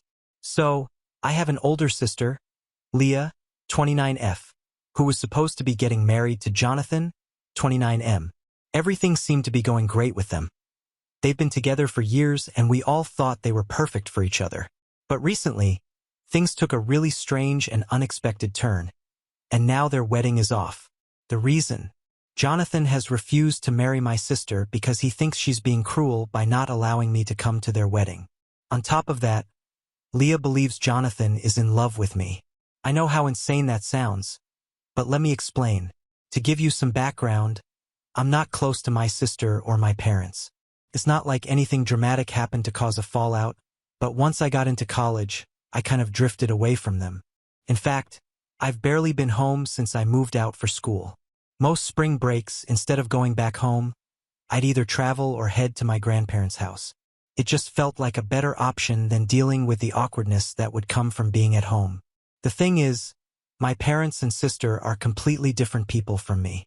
We've never really fit in with each other, if that makes sense. They've got their own little world that I don't really belong to. I've always felt like they never understood me and honestly never even tried. I remember growing up, they would all bond over stuff that I didn't care about, and whenever I brought up something I was interested in, it was like I was speaking a foreign language. They just never engaged. They'd listen, nod, and change the topic back to whatever they were interested in. So after a while, I stopped trying. Here's the thing that hurts the most, though. When I started pulling back from them, they didn't even try to reach out to me. It was like they were perfectly okay with me distancing myself, almost like they were happy to have me out of their lives. And honestly, that stung. You'd think family would notice when one of their own is slowly drifting away, but they didn't seem to care. It just confirmed what I'd felt all along, that I didn't really belong with them. It got to the point where I only visited them for the major holidays, birthdays, and other celebrations, but even then, it felt more like I was just a guest in their lives. I'd show up, do the family thing, and then leave. The conversation was always polite, but surface level. There was no warmth, no connection. And my sister, Leah, and I never had that close bond that a lot of siblings have. She's always been the golden child in the family, the one who followed the path my parents wanted, did everything right, and fit perfectly into their world. I was always the odd one out, the black sheep. It's not that they're bad people or anything, but they can be real bullies in the way they subtly put me down. You know those little comments that seem innocent on the surface but hit deep? Yeah, that's what I'd get. So, over time, I figured it was just better to spend as little time with them as possible. Why put myself in a situation where I feel unwelcome and out of place? The thing is, last Christmas, Jonathan joined us for Christmas dinner, and honestly, it was the first time in a long time that I didn't feel completely invisible. My family has this way of making me feel like I don't belong, like I'm an outsider in my own home, but Jonathan didn't treat me like that. He was genuinely nice to me. He talked to me like I was a normal human being, not like the weird black sheep that I always feel like around my family. At first, I didn't think much of it. I mean, it was just basic decency, right? But for some reason, this really bothered Leah. It's not like Jonathan and I were having some deep, intimate conversation. We just talked about random stuff. Travel, school, some funny things that happened at work, normal stuff. But Leah, she immediately got weird about it. She gave me these icy looks throughout dinner, but I didn't think too much of it. That was until later in the evening when she straight up confronted me. I'll never forget it. She pulled me aside and said, "I know what you're doing. You've always been jealous of me, and now you're trying to steal my man." I was honestly in shock. I mean, what? Steal her man? Where did that even come from? I laughed it off and told her she was being ridiculous, but she didn't drop it. She kept going on about how Jonathan was acting different when he was around me and how I was being too friendly with him. I didn't even know how to respond. It was such an insane accusation. Like, where was this even coming from? Leah has always had this thing where she's the center of attention. She's the perfect one, the one who my parents adore, and I get it. She's their golden child. But accusing me of trying to steal her fiancé? That was a new low even for her. I tried to brush it off, though, like I usually do with her drama. It's not like we're close anyway, so I figured she was just being paranoid or insecure for whatever reason. But here's the thing. After that night, things got weird between all of us. Leah became even more distant, which I didn't think was possible. We were never close to begin with, but now it was like she was actively avoiding me. If I tried to talk to her, she'd give me these one-word answers or act like she couldn't be bothered. At family gatherings, she'd be glued to Jonathan's side, almost like she was marking her territory. It was ridiculous. Jonathan, on the other hand, acted like nothing had changed. He was still polite, still friendly, and still normal around me. I guess what really bothers me is how quickly my family seemed to side with Leah on this. I mean, no one ever said anything directly to me, but there were little signs. My mom would give me these weird looks whenever Leah and Jonathan were around. My dad, who's usually pretty neutral, started making more comments about how it's important for family to support each other or how relationships need to be respected. It was all very passive-aggressive. It's like they were all buying into this idea that I was somehow a threat to Leah's relationship. And the more I thought about it, the more it made me angry. I've never been the type to get involved in anyone's drama, let alone my sister's relationship. I mean, I barely even talk to Leah outside of family functions, so why would I suddenly be interested in her fiancé? It made no sense. A few months later, I found out from my grandparents that Leah was actually engaged. Yep, my own sister didn't even bother to tell me she was getting married. I mean, at this point, I wasn't exactly expecting her to send me a personalized invitation with hearts and glitter or anything, but still, finding out from my grandparents felt like a punch to the gut. You know, the kind that confirms everything you already suspected about your family not caring about you. I guess I'd been holding on to some small hope that even with all the tension and distance, she'd still consider me part of this major event in her life. I thought, hey, we're sisters, right? Even if we're not close, I'm still her family. But no, that was clearly too much to ask for. I didn't say anything to Leah when I found out about the engagement. At first, I thought maybe she was just busy with wedding planning, or maybe it slipped her mind to tell me. I know that sounds naive, but for some reason, I was still giving her the benefit of the doubt. I figured maybe she'd call me eventually, or maybe I'd at least get a last-minute invitation in the mail. But days turned into weeks, and nothing. Crickets. Then, out of the blue, Leah called me. I was honestly surprised to see her name pop up on my phone, especially considering we hadn't really spoken since the weird accusation over Christmas. I answered, trying to act casual, like I hadn't been completely forgotten by my own sister. After a few awkward minutes of small talk, she dropped the bombshell. I'm not inviting you to the wedding. I was silent for a second, trying to process what she just said. I mean, it wasn't like I was super excited to go or anything, but hearing her say it out loud still hurt. I asked her why, and that's when she hit me with the most absurd reason. Since Jonathan has feelings for you, I don't want you there. It'll just be awkward. I had to laugh literally I laughed out loud. I couldn't believe this was happening. First of all, Jonathan doesn't have feelings for me. And even if he did, it's not like I was going to stand up in the middle of the ceremony and profess my undying love for him. The whole thing was so ridiculous that I didn't even have the energy to argue. I just said, have a great wedding and a happy marriage, and hung up. I didn't need that drama in my life, and honestly, we weren't close, so it didn't really matter to me if I was part of her big day or not. I'd long since come to terms with the fact that Leah and I were living in two completely different worlds. Yesterday was wild.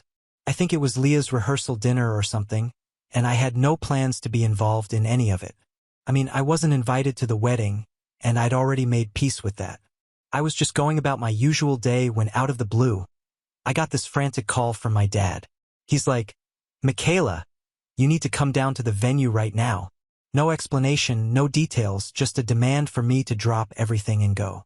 Naturally, I was confused and asked what was going on, but he completely refused to tell me, just kept repeating that I needed to come immediately.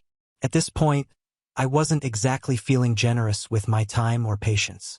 This was the same family that had excluded me from the wedding, treated me like an outsider, and basically made me feel like I was the villain in Leah's twisted little drama. So, I told him straight up, I'm not coming there just because you tell me to, and I hung up. Not even 5 minutes later, my phone started buzzing again. This time, it's Leah. Now, I hadn't spoken to her since the whole wedding invite drama, so I was already dreading whatever nonsense she was about to throw at me. But what she said next, I couldn't believe it. Apparently, Jonathan, her fiancé, had straight up refused to marry her. The guy had called off the wedding because he couldn't stand how cruel Leah and my parents were.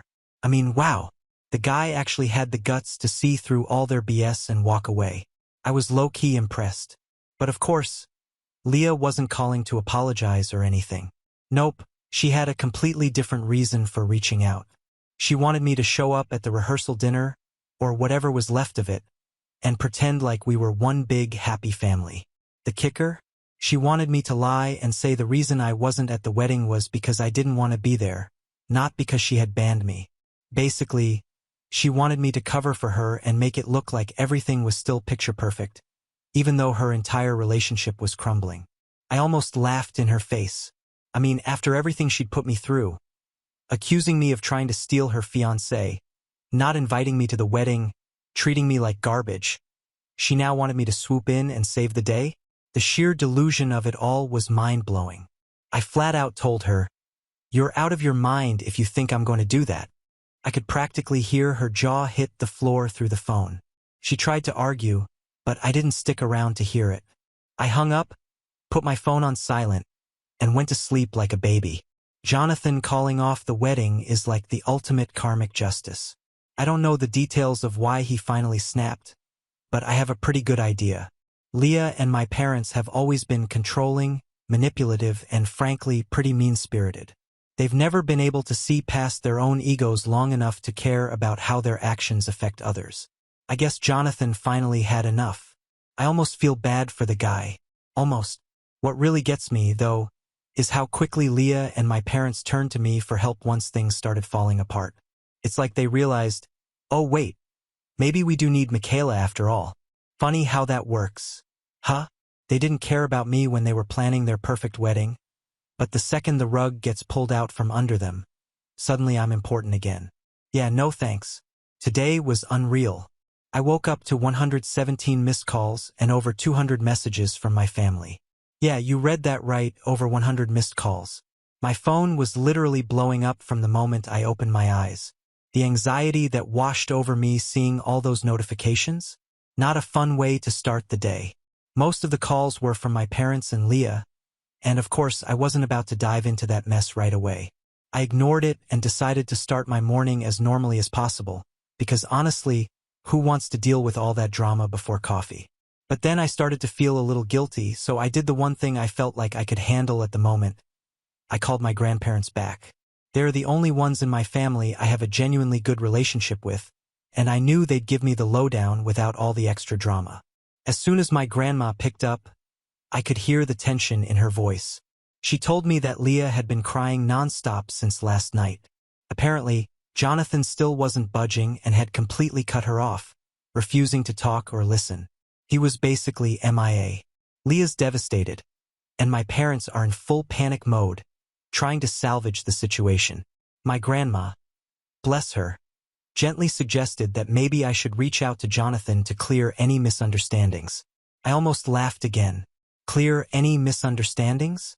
What misunderstandings? Jonathan made his choice, and it had nothing to do with me. But at the same time, I get where my grandparents are coming from. I love them, and I hate to see them stressed out because of all this. Plus, I can't lie, part of me is just so over the constant harassment from my family. If talking to Jonathan will get everyone off my back and stop the barrage of calls and messages, maybe it's worth it. What do you guys think? Update 1. Hi guys, I know it's only been a few hours since my last post, but a lot has happened, so here's the update. Buckle up because it's wild. So, almost an hour after I made the post, I was trying to relax and clear my head. I thought maybe the drama would die down a bit after I ignored all their calls and messages, but nope. My doorbell rings, and when I check who's there, it's my entire family. My parents, Leah, and Jonathan. Yep, they showed up unannounced, and I was not ready for whatever was about to happen. They told me they wanted to come inside and talk like this was some kind of intervention or something. But honestly, I wasn't about to let them into my personal space, especially not after everything that had gone down. So I stepped outside, shut the door behind me, and told them that whatever they had to say, they could say it right there on my porch. Leah was the first to speak, and she immediately jumped into her. You need to fix this routine. She basically ordered me to explain everything to Jonathan, like I was supposed to clean up her mess and magically make things okay. I just stood there for a second, trying to process the sheer audacity of it all. But then I realized, nope, I'm not doing this. I'm not going to lie for her. I'm not going to twist the truth to make her look good when the reality is she's been awful to me for years. So I turned to Jonathan and laid it all out. I told him the truth. That Leah had accused me of trying to steal him, that she banned me from the wedding because she thought he had feelings for me, and that this kind of behavior from my family wasn't new. It's been like this since we were kids.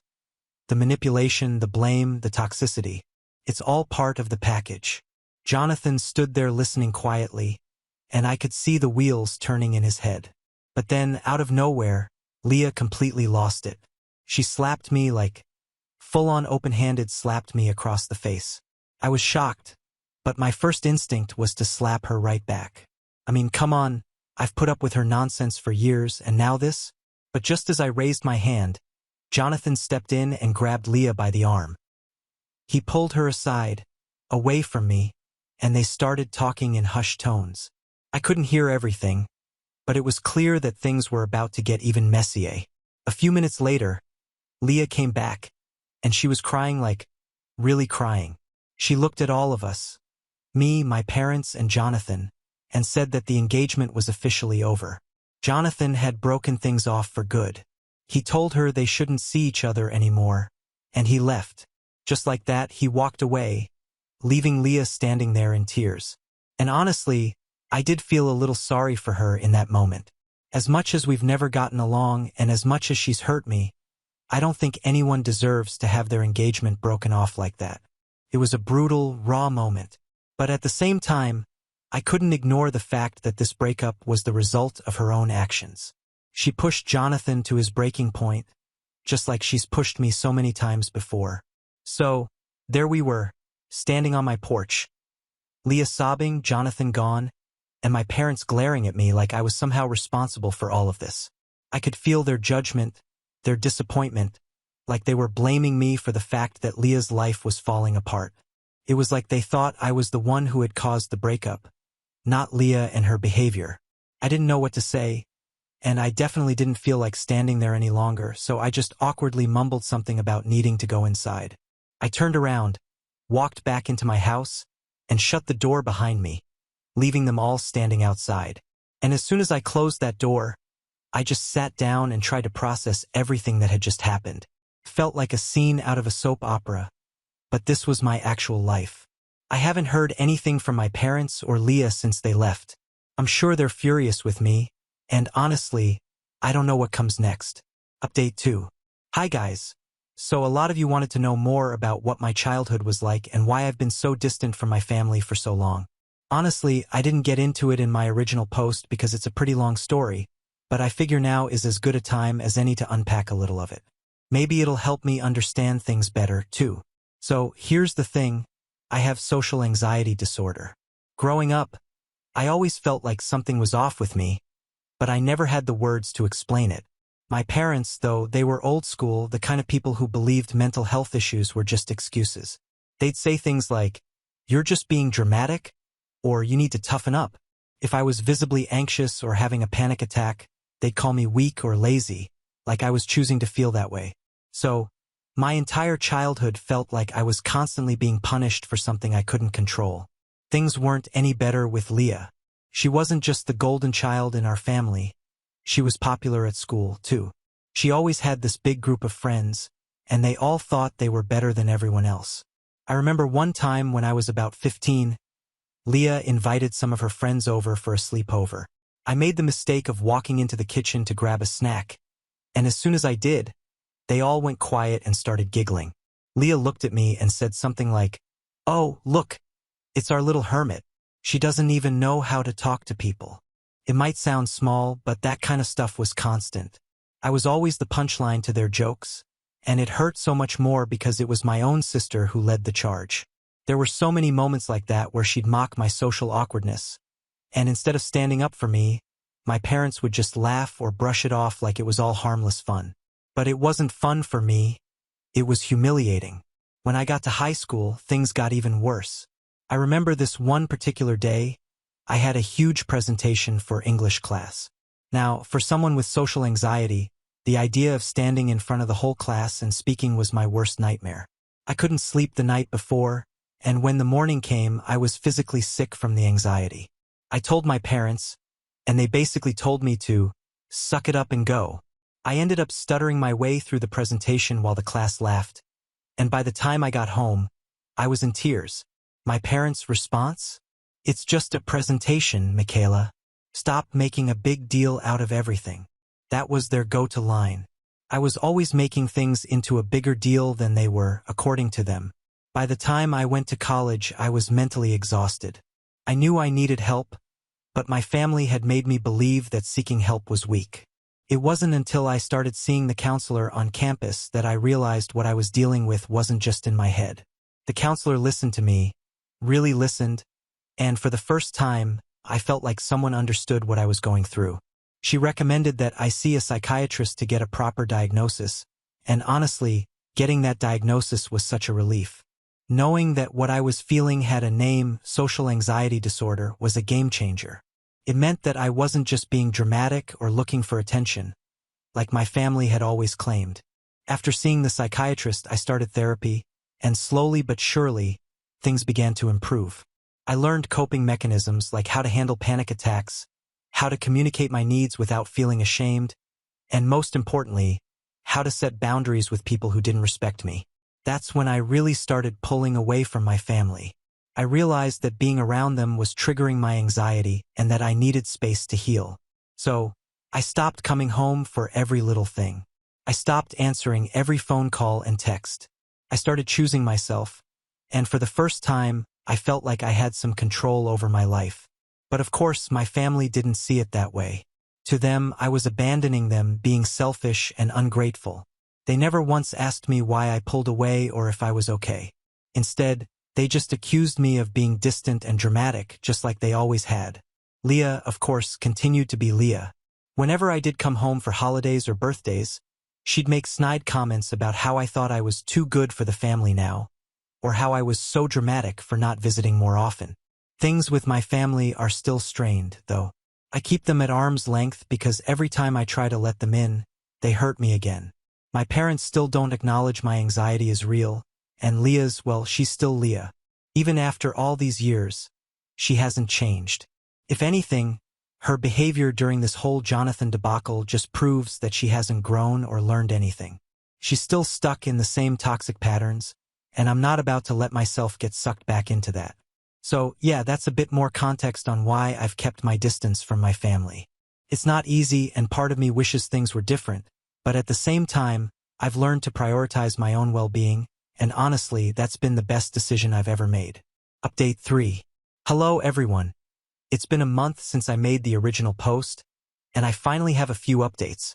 First off, my sister Leah decided to channel all of her anger toward me, and let me tell you, it has been a roller coaster. Not only did she leak my number to a bunch of people, which resulted in endless messages from people I didn't want to hear from, but she also took it up a notch and egged my house a few times. Like seriously, who does that? It's honestly been a nuisance, and I can't tell you how frustrating it is to have to clean eggs off my front door and driveway. I mean, we're adults here, right? At first, I tried to ignore it, but after the second time it happened, I was just fed up. I tried reaching out to my parents for some backup, thinking maybe they would intervene and talk some sense into her. But when I called them, they just said, "It's between you two girls." Like, really? This is not just sibling rivalry anymore, it's vandalism. I expected them to step in, but I guess they'd rather stay out of it and keep pretending everything is fine. After realizing I was on my own, I decided it was time to take a stand. I called Leah directly and told her that if she ever did it again, I would file a police complaint against her, because let's be real, it counts as vandalism and she could actually get in trouble for it. The thought of that seemed to hit a nerve, and her reaction was predictable.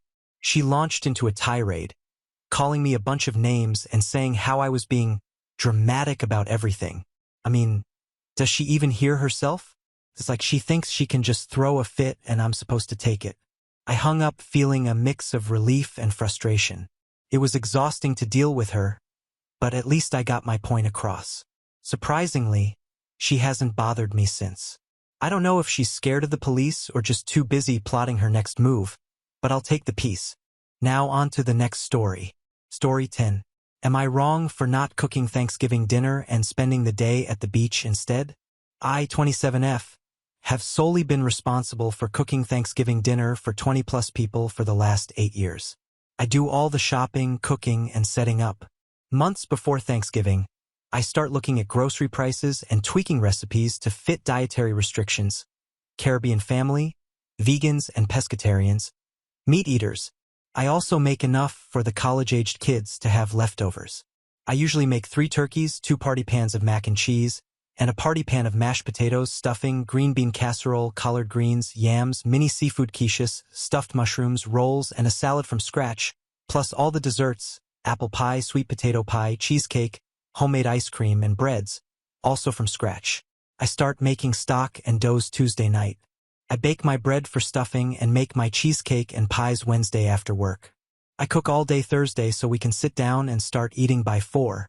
So my aunts who work the night shift as nurses can enjoy. Every year, people invite unexpected guests and it becomes 30 plus. I would be okay if it were plus ones, but my mom invites her friends and their kids. My mom and aunt asked me to make additional turkeys and some sides for their units. I never feel appreciated for everything I do to make it special and accommodate everyone. This year, I'm separated from my husband and I really don't feel like bending over backwards cooking for people who don't even leave me leftovers to make a sandwich the next day. This year, I've decided not to cook and just spend my day at the beach, the only bonus to living in Florida. I was asked how much the adults should tell me for Thanksgiving groceries at the beginning of the month and I told them, I'm not cooking. Today I received a Zelle from my uncle and when I returned it, he asked why. I reminded him in the family group chat I wasn't cooking.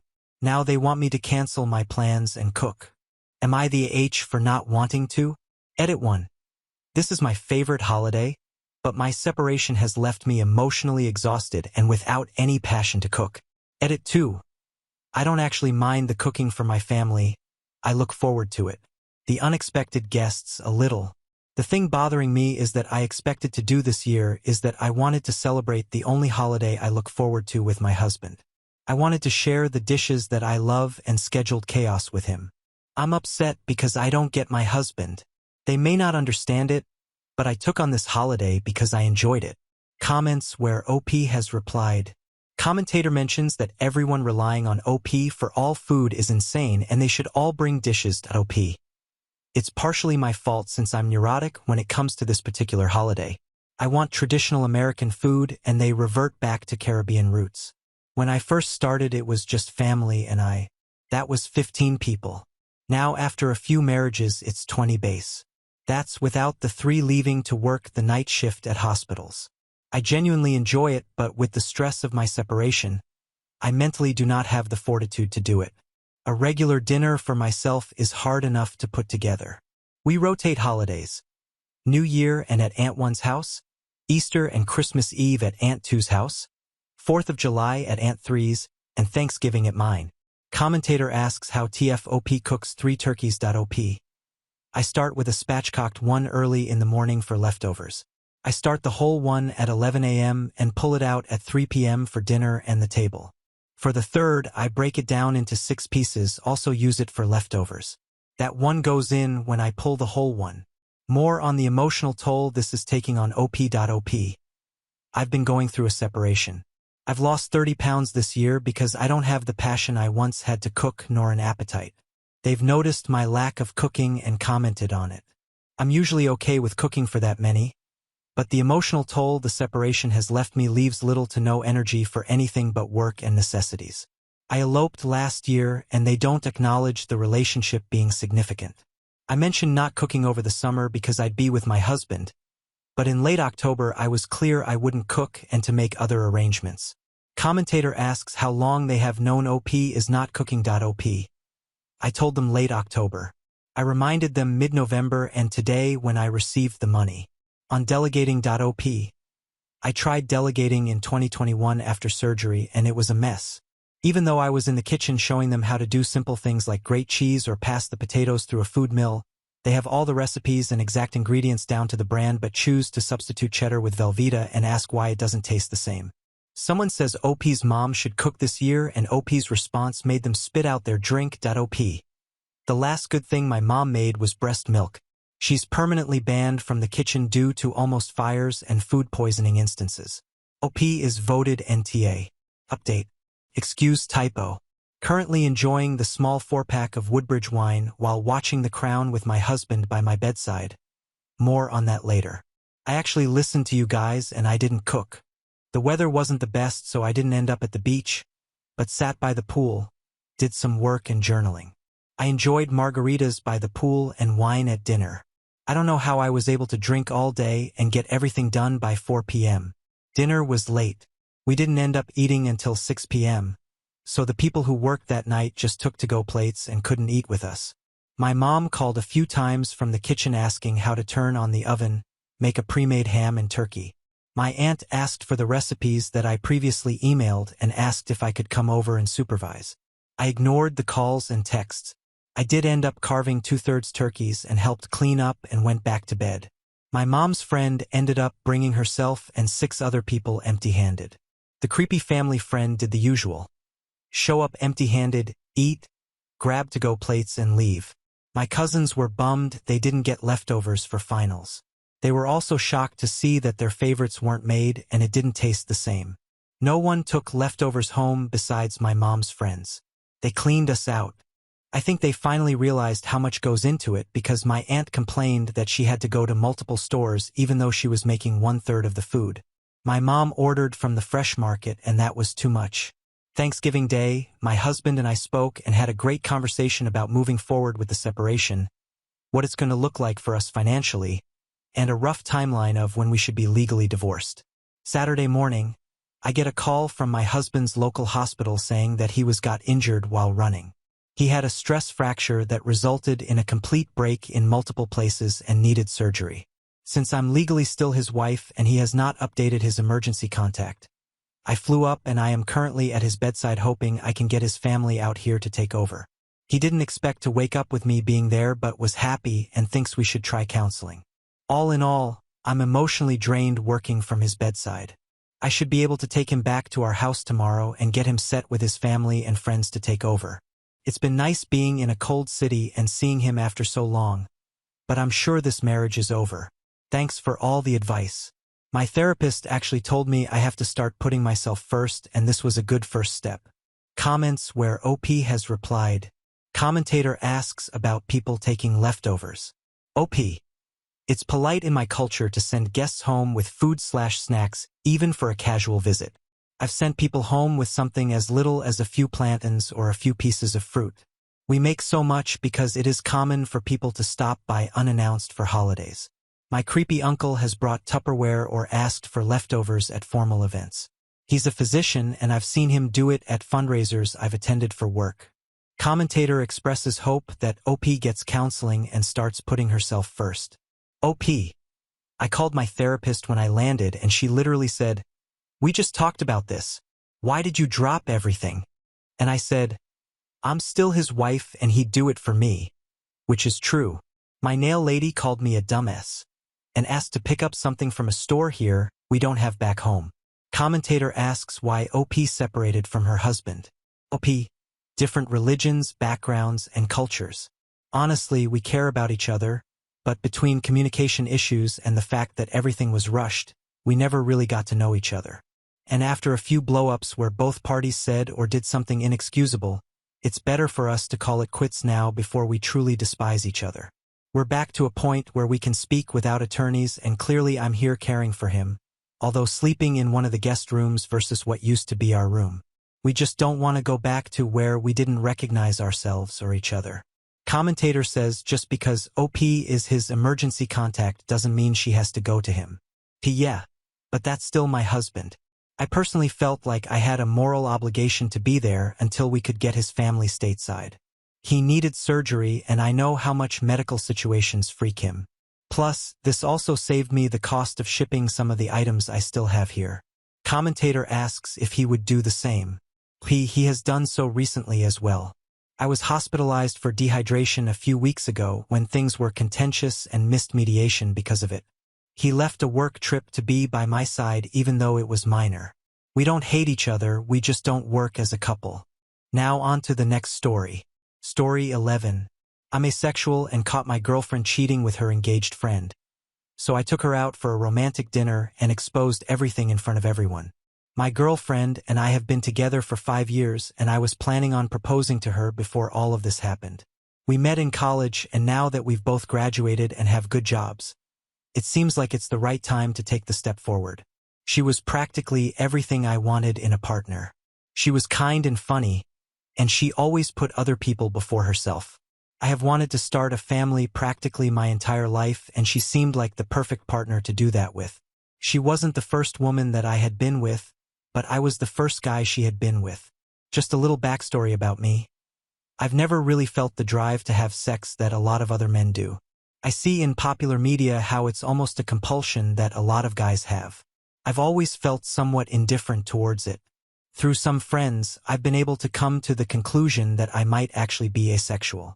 I don't mind sex, I've had it many times, but it's normally something that I do just for the sake of a relationship. When my girlfriend and I first hooked up, she told me that she thought I didn't like her because I never made a move on her. I've never been the one to initiate anything because I genuinely don't think about it. When I told my girlfriend that I thought I might be ace, she was a little bit upset about it. She didn't know what it meant for our relationship if I didn't want to have sex. I understood her concerns, and I told her that if she wanted to find someone else who could be more aggressive sexually, then I would support her. Of course, I told her we would be breaking up and could continue being friends. After a long discussion, we decided that we wanted to continue our relationship. Again, I still had sex and I didn't have a problem with that, so our compromise was that she would just have to be more upfront about when she wanted it. I know this sexuality seems confusing, so just a brief explanation of it before moving on. I am a sex-neutral asexual, meaning that I don't have any aversions to sex. I just don't personally feel a need to have it. Some asexuals are aromantic and don't want any relationships at all. Some, like me, still want to be in a relationship and have a partner. I'm stressing this here because I was very vocal about this after our conversation. I told my girlfriend that if she ever felt like this wasn't working out, I wanted her to tell me so we could move our separate ways. I didn't want her to feel like she was having to sacrifice a part of the relationship to be with me, but I wanted a monogamous relationship. I had no interest in opening anything up so we could still continue our emotional relationship while she was sleeping with someone else. After I told her everything, we got back to normal pretty quickly. A couple of times a week, she would initiate sex and we would have it like we always did. Over the course of about 6 months, she slowly stopped initiating it. Again, I really didn't think about it much. There was a point while we were watching a TV show together and a sex scene came on that the sudden realization hit me. I asked her if everything was okay and she told me that it was. I was a little bit concerned when I realized we hadn't had sex. I knew that it was something that my girlfriend thought was important and she really enjoyed it herself. I couldn't help but worry that she was getting that from somewhere else. I let the days pass and she still hadn't done anything to initiate sex with me. Eventually, I asked her about it outright. She told me that she just hadn't really been in the mood but assured me that there was nothing going on. I felt comforted hearing her tell me that outright. At least I felt that way until I saw a mark on her neck. It was something that she was clearly trying to cover up with makeup, but the collar of her sweater rubbed it off just a bit. It was clearly some kind of hickey. I didn't say anything right away. Instead, I just pretended like I didn't see anything. I knew I needed to try to figure out what was going on before she continued to lie to me. She had recently taken up a yoga class, and after doing some thinking, I realized that the dates kind of coincided with when we hadn't been sleeping together. I thought that if she were taking the time to cheat on me, that might have been it. So I waited for her to tell me she was going to yoga one evening and I followed her there. I was right to suspect that she wasn't actually doing yoga because she met a guy at a bar. It was hard for me to make out who he was at first because he was facing away from the window, but as they left together, I recognized him instantly. He was a friend of hers that we would occasionally hang out with because he was her friend. Seeing them together wasn't damning in itself. They could have just been grabbing a drink, but I didn't understand why she would lie about going to yoga. I needed to find something more concrete before I went to her with this. I followed them as they went back to what I figured was his apartment. While they were inside, I did a little digging on the guy since I didn't really know him too well. As I did, I remembered that my girlfriend had even been talking to me about how excited she was for his wedding. He had just gotten engaged to another woman. I really hoped that if she was cheating on me with anyone, it wasn't him. Knowingly sleeping with your engaged friend is a crappy thing to do. I couldn't get any information from watching his apartment, so I just went home and waited for her to get back. Before I could even ask her how her evening was, she started telling me about all of the yoga stuff she's been doing. She was lying to me completely. When she went to sleep, I went through her phone to see if I could gather any evidence from there. I went to their text messages and I saw a lot of concerning exchanges. They had sent each other nude pictures. He told her that he would have never gotten engaged if he knew she wanted him, and she talked about how she couldn't understand my sexuality. The tone of their messages felt very judgmental of me and very invalidating. It doesn't seem like it from this post, but having this realization has taken a toll on me. Hearing somebody that I cared about talk about it so flippantly was upsetting. I took plenty of screenshots, especially of the exchanges where he mentioned not wanting to get married, and I sent them to myself. I had no idea who his fiancée was, but after a little bit of research, I found out that she was a recent law school graduate and had just gotten a job at a local firm. I reached out to her to schedule a meeting, making it seem like I had a legal issue. Thankfully, she had one free consultation available, so I took that. When I met with her, I came clean about why I was really there. I explained to her how I knew her and I showed her the evidence that I had. She was broken up about it, but she thanked me for telling her before she ended up being legally bound to him for the rest of her life. She had always been concerned about his relationship with my girlfriend. She mentioned that it was obvious to her that they had some kind of feelings for each other. But since they were both in relationships, she didn't think anything would come of it. As I was driving home, I just kept thinking about how they were talking about me, and I didn't feel like telling the fiancé was enough revenge.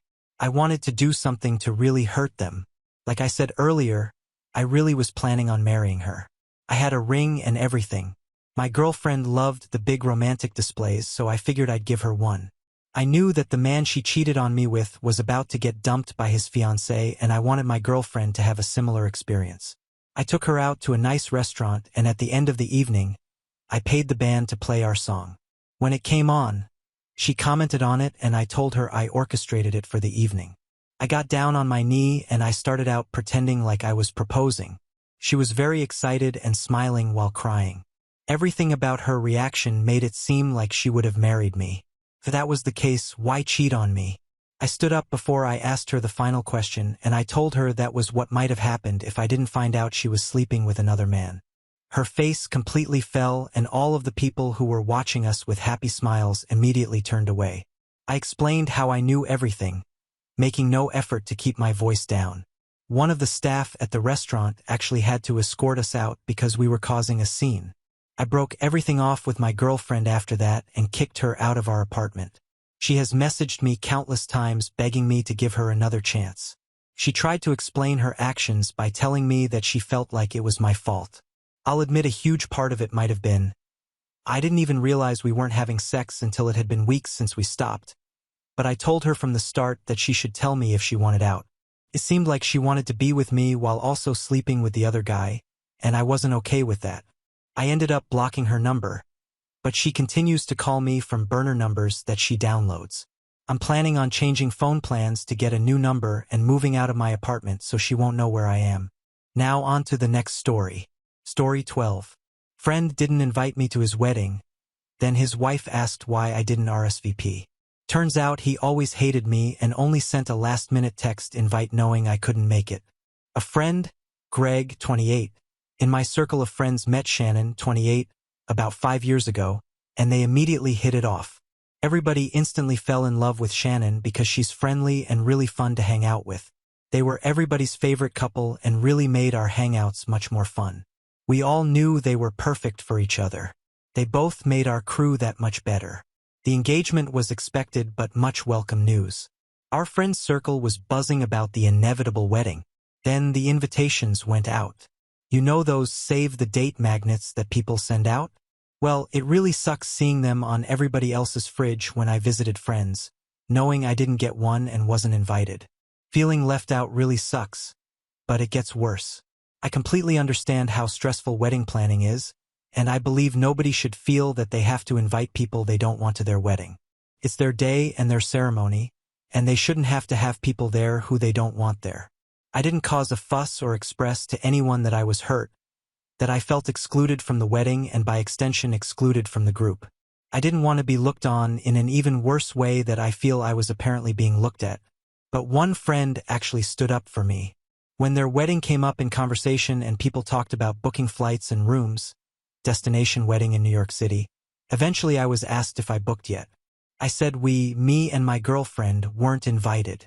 Nobody could believe it, but I insisted that I wasn't upset because I know how situations like this can go. I didn't want to cause trouble because then the happy couple might resent me. Then I'd be the bad guy. I heard through other friends that my friend Tracy thought it was really messed up that I wasn't invited. She and I never spoke of how I wasn't invited to the wedding, but she really felt a certain way about it. So, a month before the destination wedding, I got a text from Greg basically saying, sorry for forgetting to send an invite, but that they would love to have us come to the wedding. It was way too late at that point for me. I couldn't get away from my job and I didn't have a chance to put money aside for a year for an expensive NYC destination wedding like everyone else did. I didn't even get a save the date. Every flight and hotel, no rooms where everyone else was staying obviously. Too late for that was unaffordable for me. I texted him back that I couldn't make it. The wedding came and went, and I felt bad about everything. I saw the Facebook pictures of my friends all having the time of their lives. It looked like a great wedding. There's even a picture of just the group of friends labeled, the crew. I don't think I've ever felt so left out. Honestly, it really made me feel worthless and unwanted. So naturally, the typical thoughts surfaced. They don't like you. They think you're annoying. They think you're an a-hole. If you can't identify the schmuck in a group of friends, that means you're it. They think you try way too hard to be nice and think you're a phony. Then, as if it couldn't get any worse, Shannon messaged me on Facebook asking why I didn't RSVP and said they missed me at the wedding. RSVP? Doesn't one have to be invited in order to RSVP? Everybody got a year to prepare between getting save the dates and actual wedding invitations. I got a text message a month before the wedding. Just as I feared, I'm being made out to be the bad guy, and I even made a point to keep my feelings to myself and play it cool. But as usual, I didn't say this to her because I know how I would end up looking. I actually apologized for I don't even know, but I made a point to mention how I spoke with Greg about it. I also made sure to compliment the wedding pictures and say it looked like fun. I did everything I could in that conversation to make it easier on her. And of course, now I feel like a total schmuck. That was this past summer, and I haven't seen them since. I feel like that's it for me in the group now. I see some of the friends in our group every now and then, but everything feels different now. None of them even responded to my birthday party Facebook invite this month. I feel like things are being said behind the scenes and I feel completely out of the loop. It felt like a passive-aggressive message that maybe Greg and Shannon never actually liked me. My fiancée gets along great with Shannon, and she's just confused.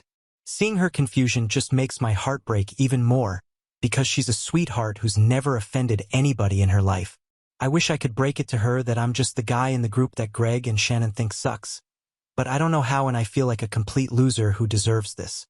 I'll always appreciate Tracy for sticking up for me. She may never know how awesome it feels hearing about how she told everybody it was messed up that I was left out. I haven't even spoken to her about how the whole thing made me feel or anybody for that matter. Reddit, you are the first to hear about it because I didn't want it to appear like I'm making a stink and become even more disliked. This whole thing just sucks. I feel like I don't have friends anymore, and to make it worse, soon I'll have a wedding of my own and I'm afraid I won't have any friends there. Except for Tracy, of course. How am I supposed to handle who I invite so it doesn't seem like I'm leaving people out for petty revenge? How the hell do I navigate a toxic situation that I have no hand in creating? I still feel like I'm in the dark or could be overreacting. What the hell? Update 1. I half took everyone's advice and brought it up with Tracy. She just confirmed that Shannon was full of shit when she asked me why she didn't get my RSVP and wanted to absolve herself of guilt. I'm not sure if they forgot or if I just wasn't invited yet, but Tracy said we'd talk about it more tonight when she gets out of work. Update 2. I spoke about it in depth with Tracy. It turns out Greg's best man, someone who was never in the gang but grew up with Greg, always hated me, and Greg thinks I'm annoying. Shannon later felt bad they chose not to invite me and pressured him to invite me over text, knowing I wouldn't be able to make it.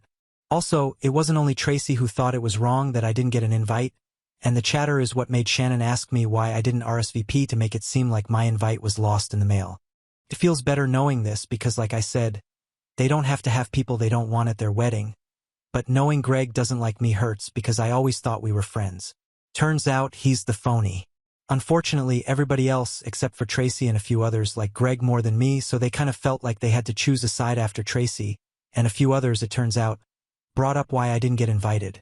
Lots of people feeling guilty about this apparently. They still felt like they had to choose a side for whatever reason, probably because most of them went to high school with Greg. Oh well, that's life. Thanks for the advice about being more assertive. Those of you polite about it were very helpful. Thanks. We have reached the end. If you enjoyed this video, please be sure to like and subscribe to the channel for more videos like this, and give us your thoughts about the stories in the comments section. Thank you and see you in the next video.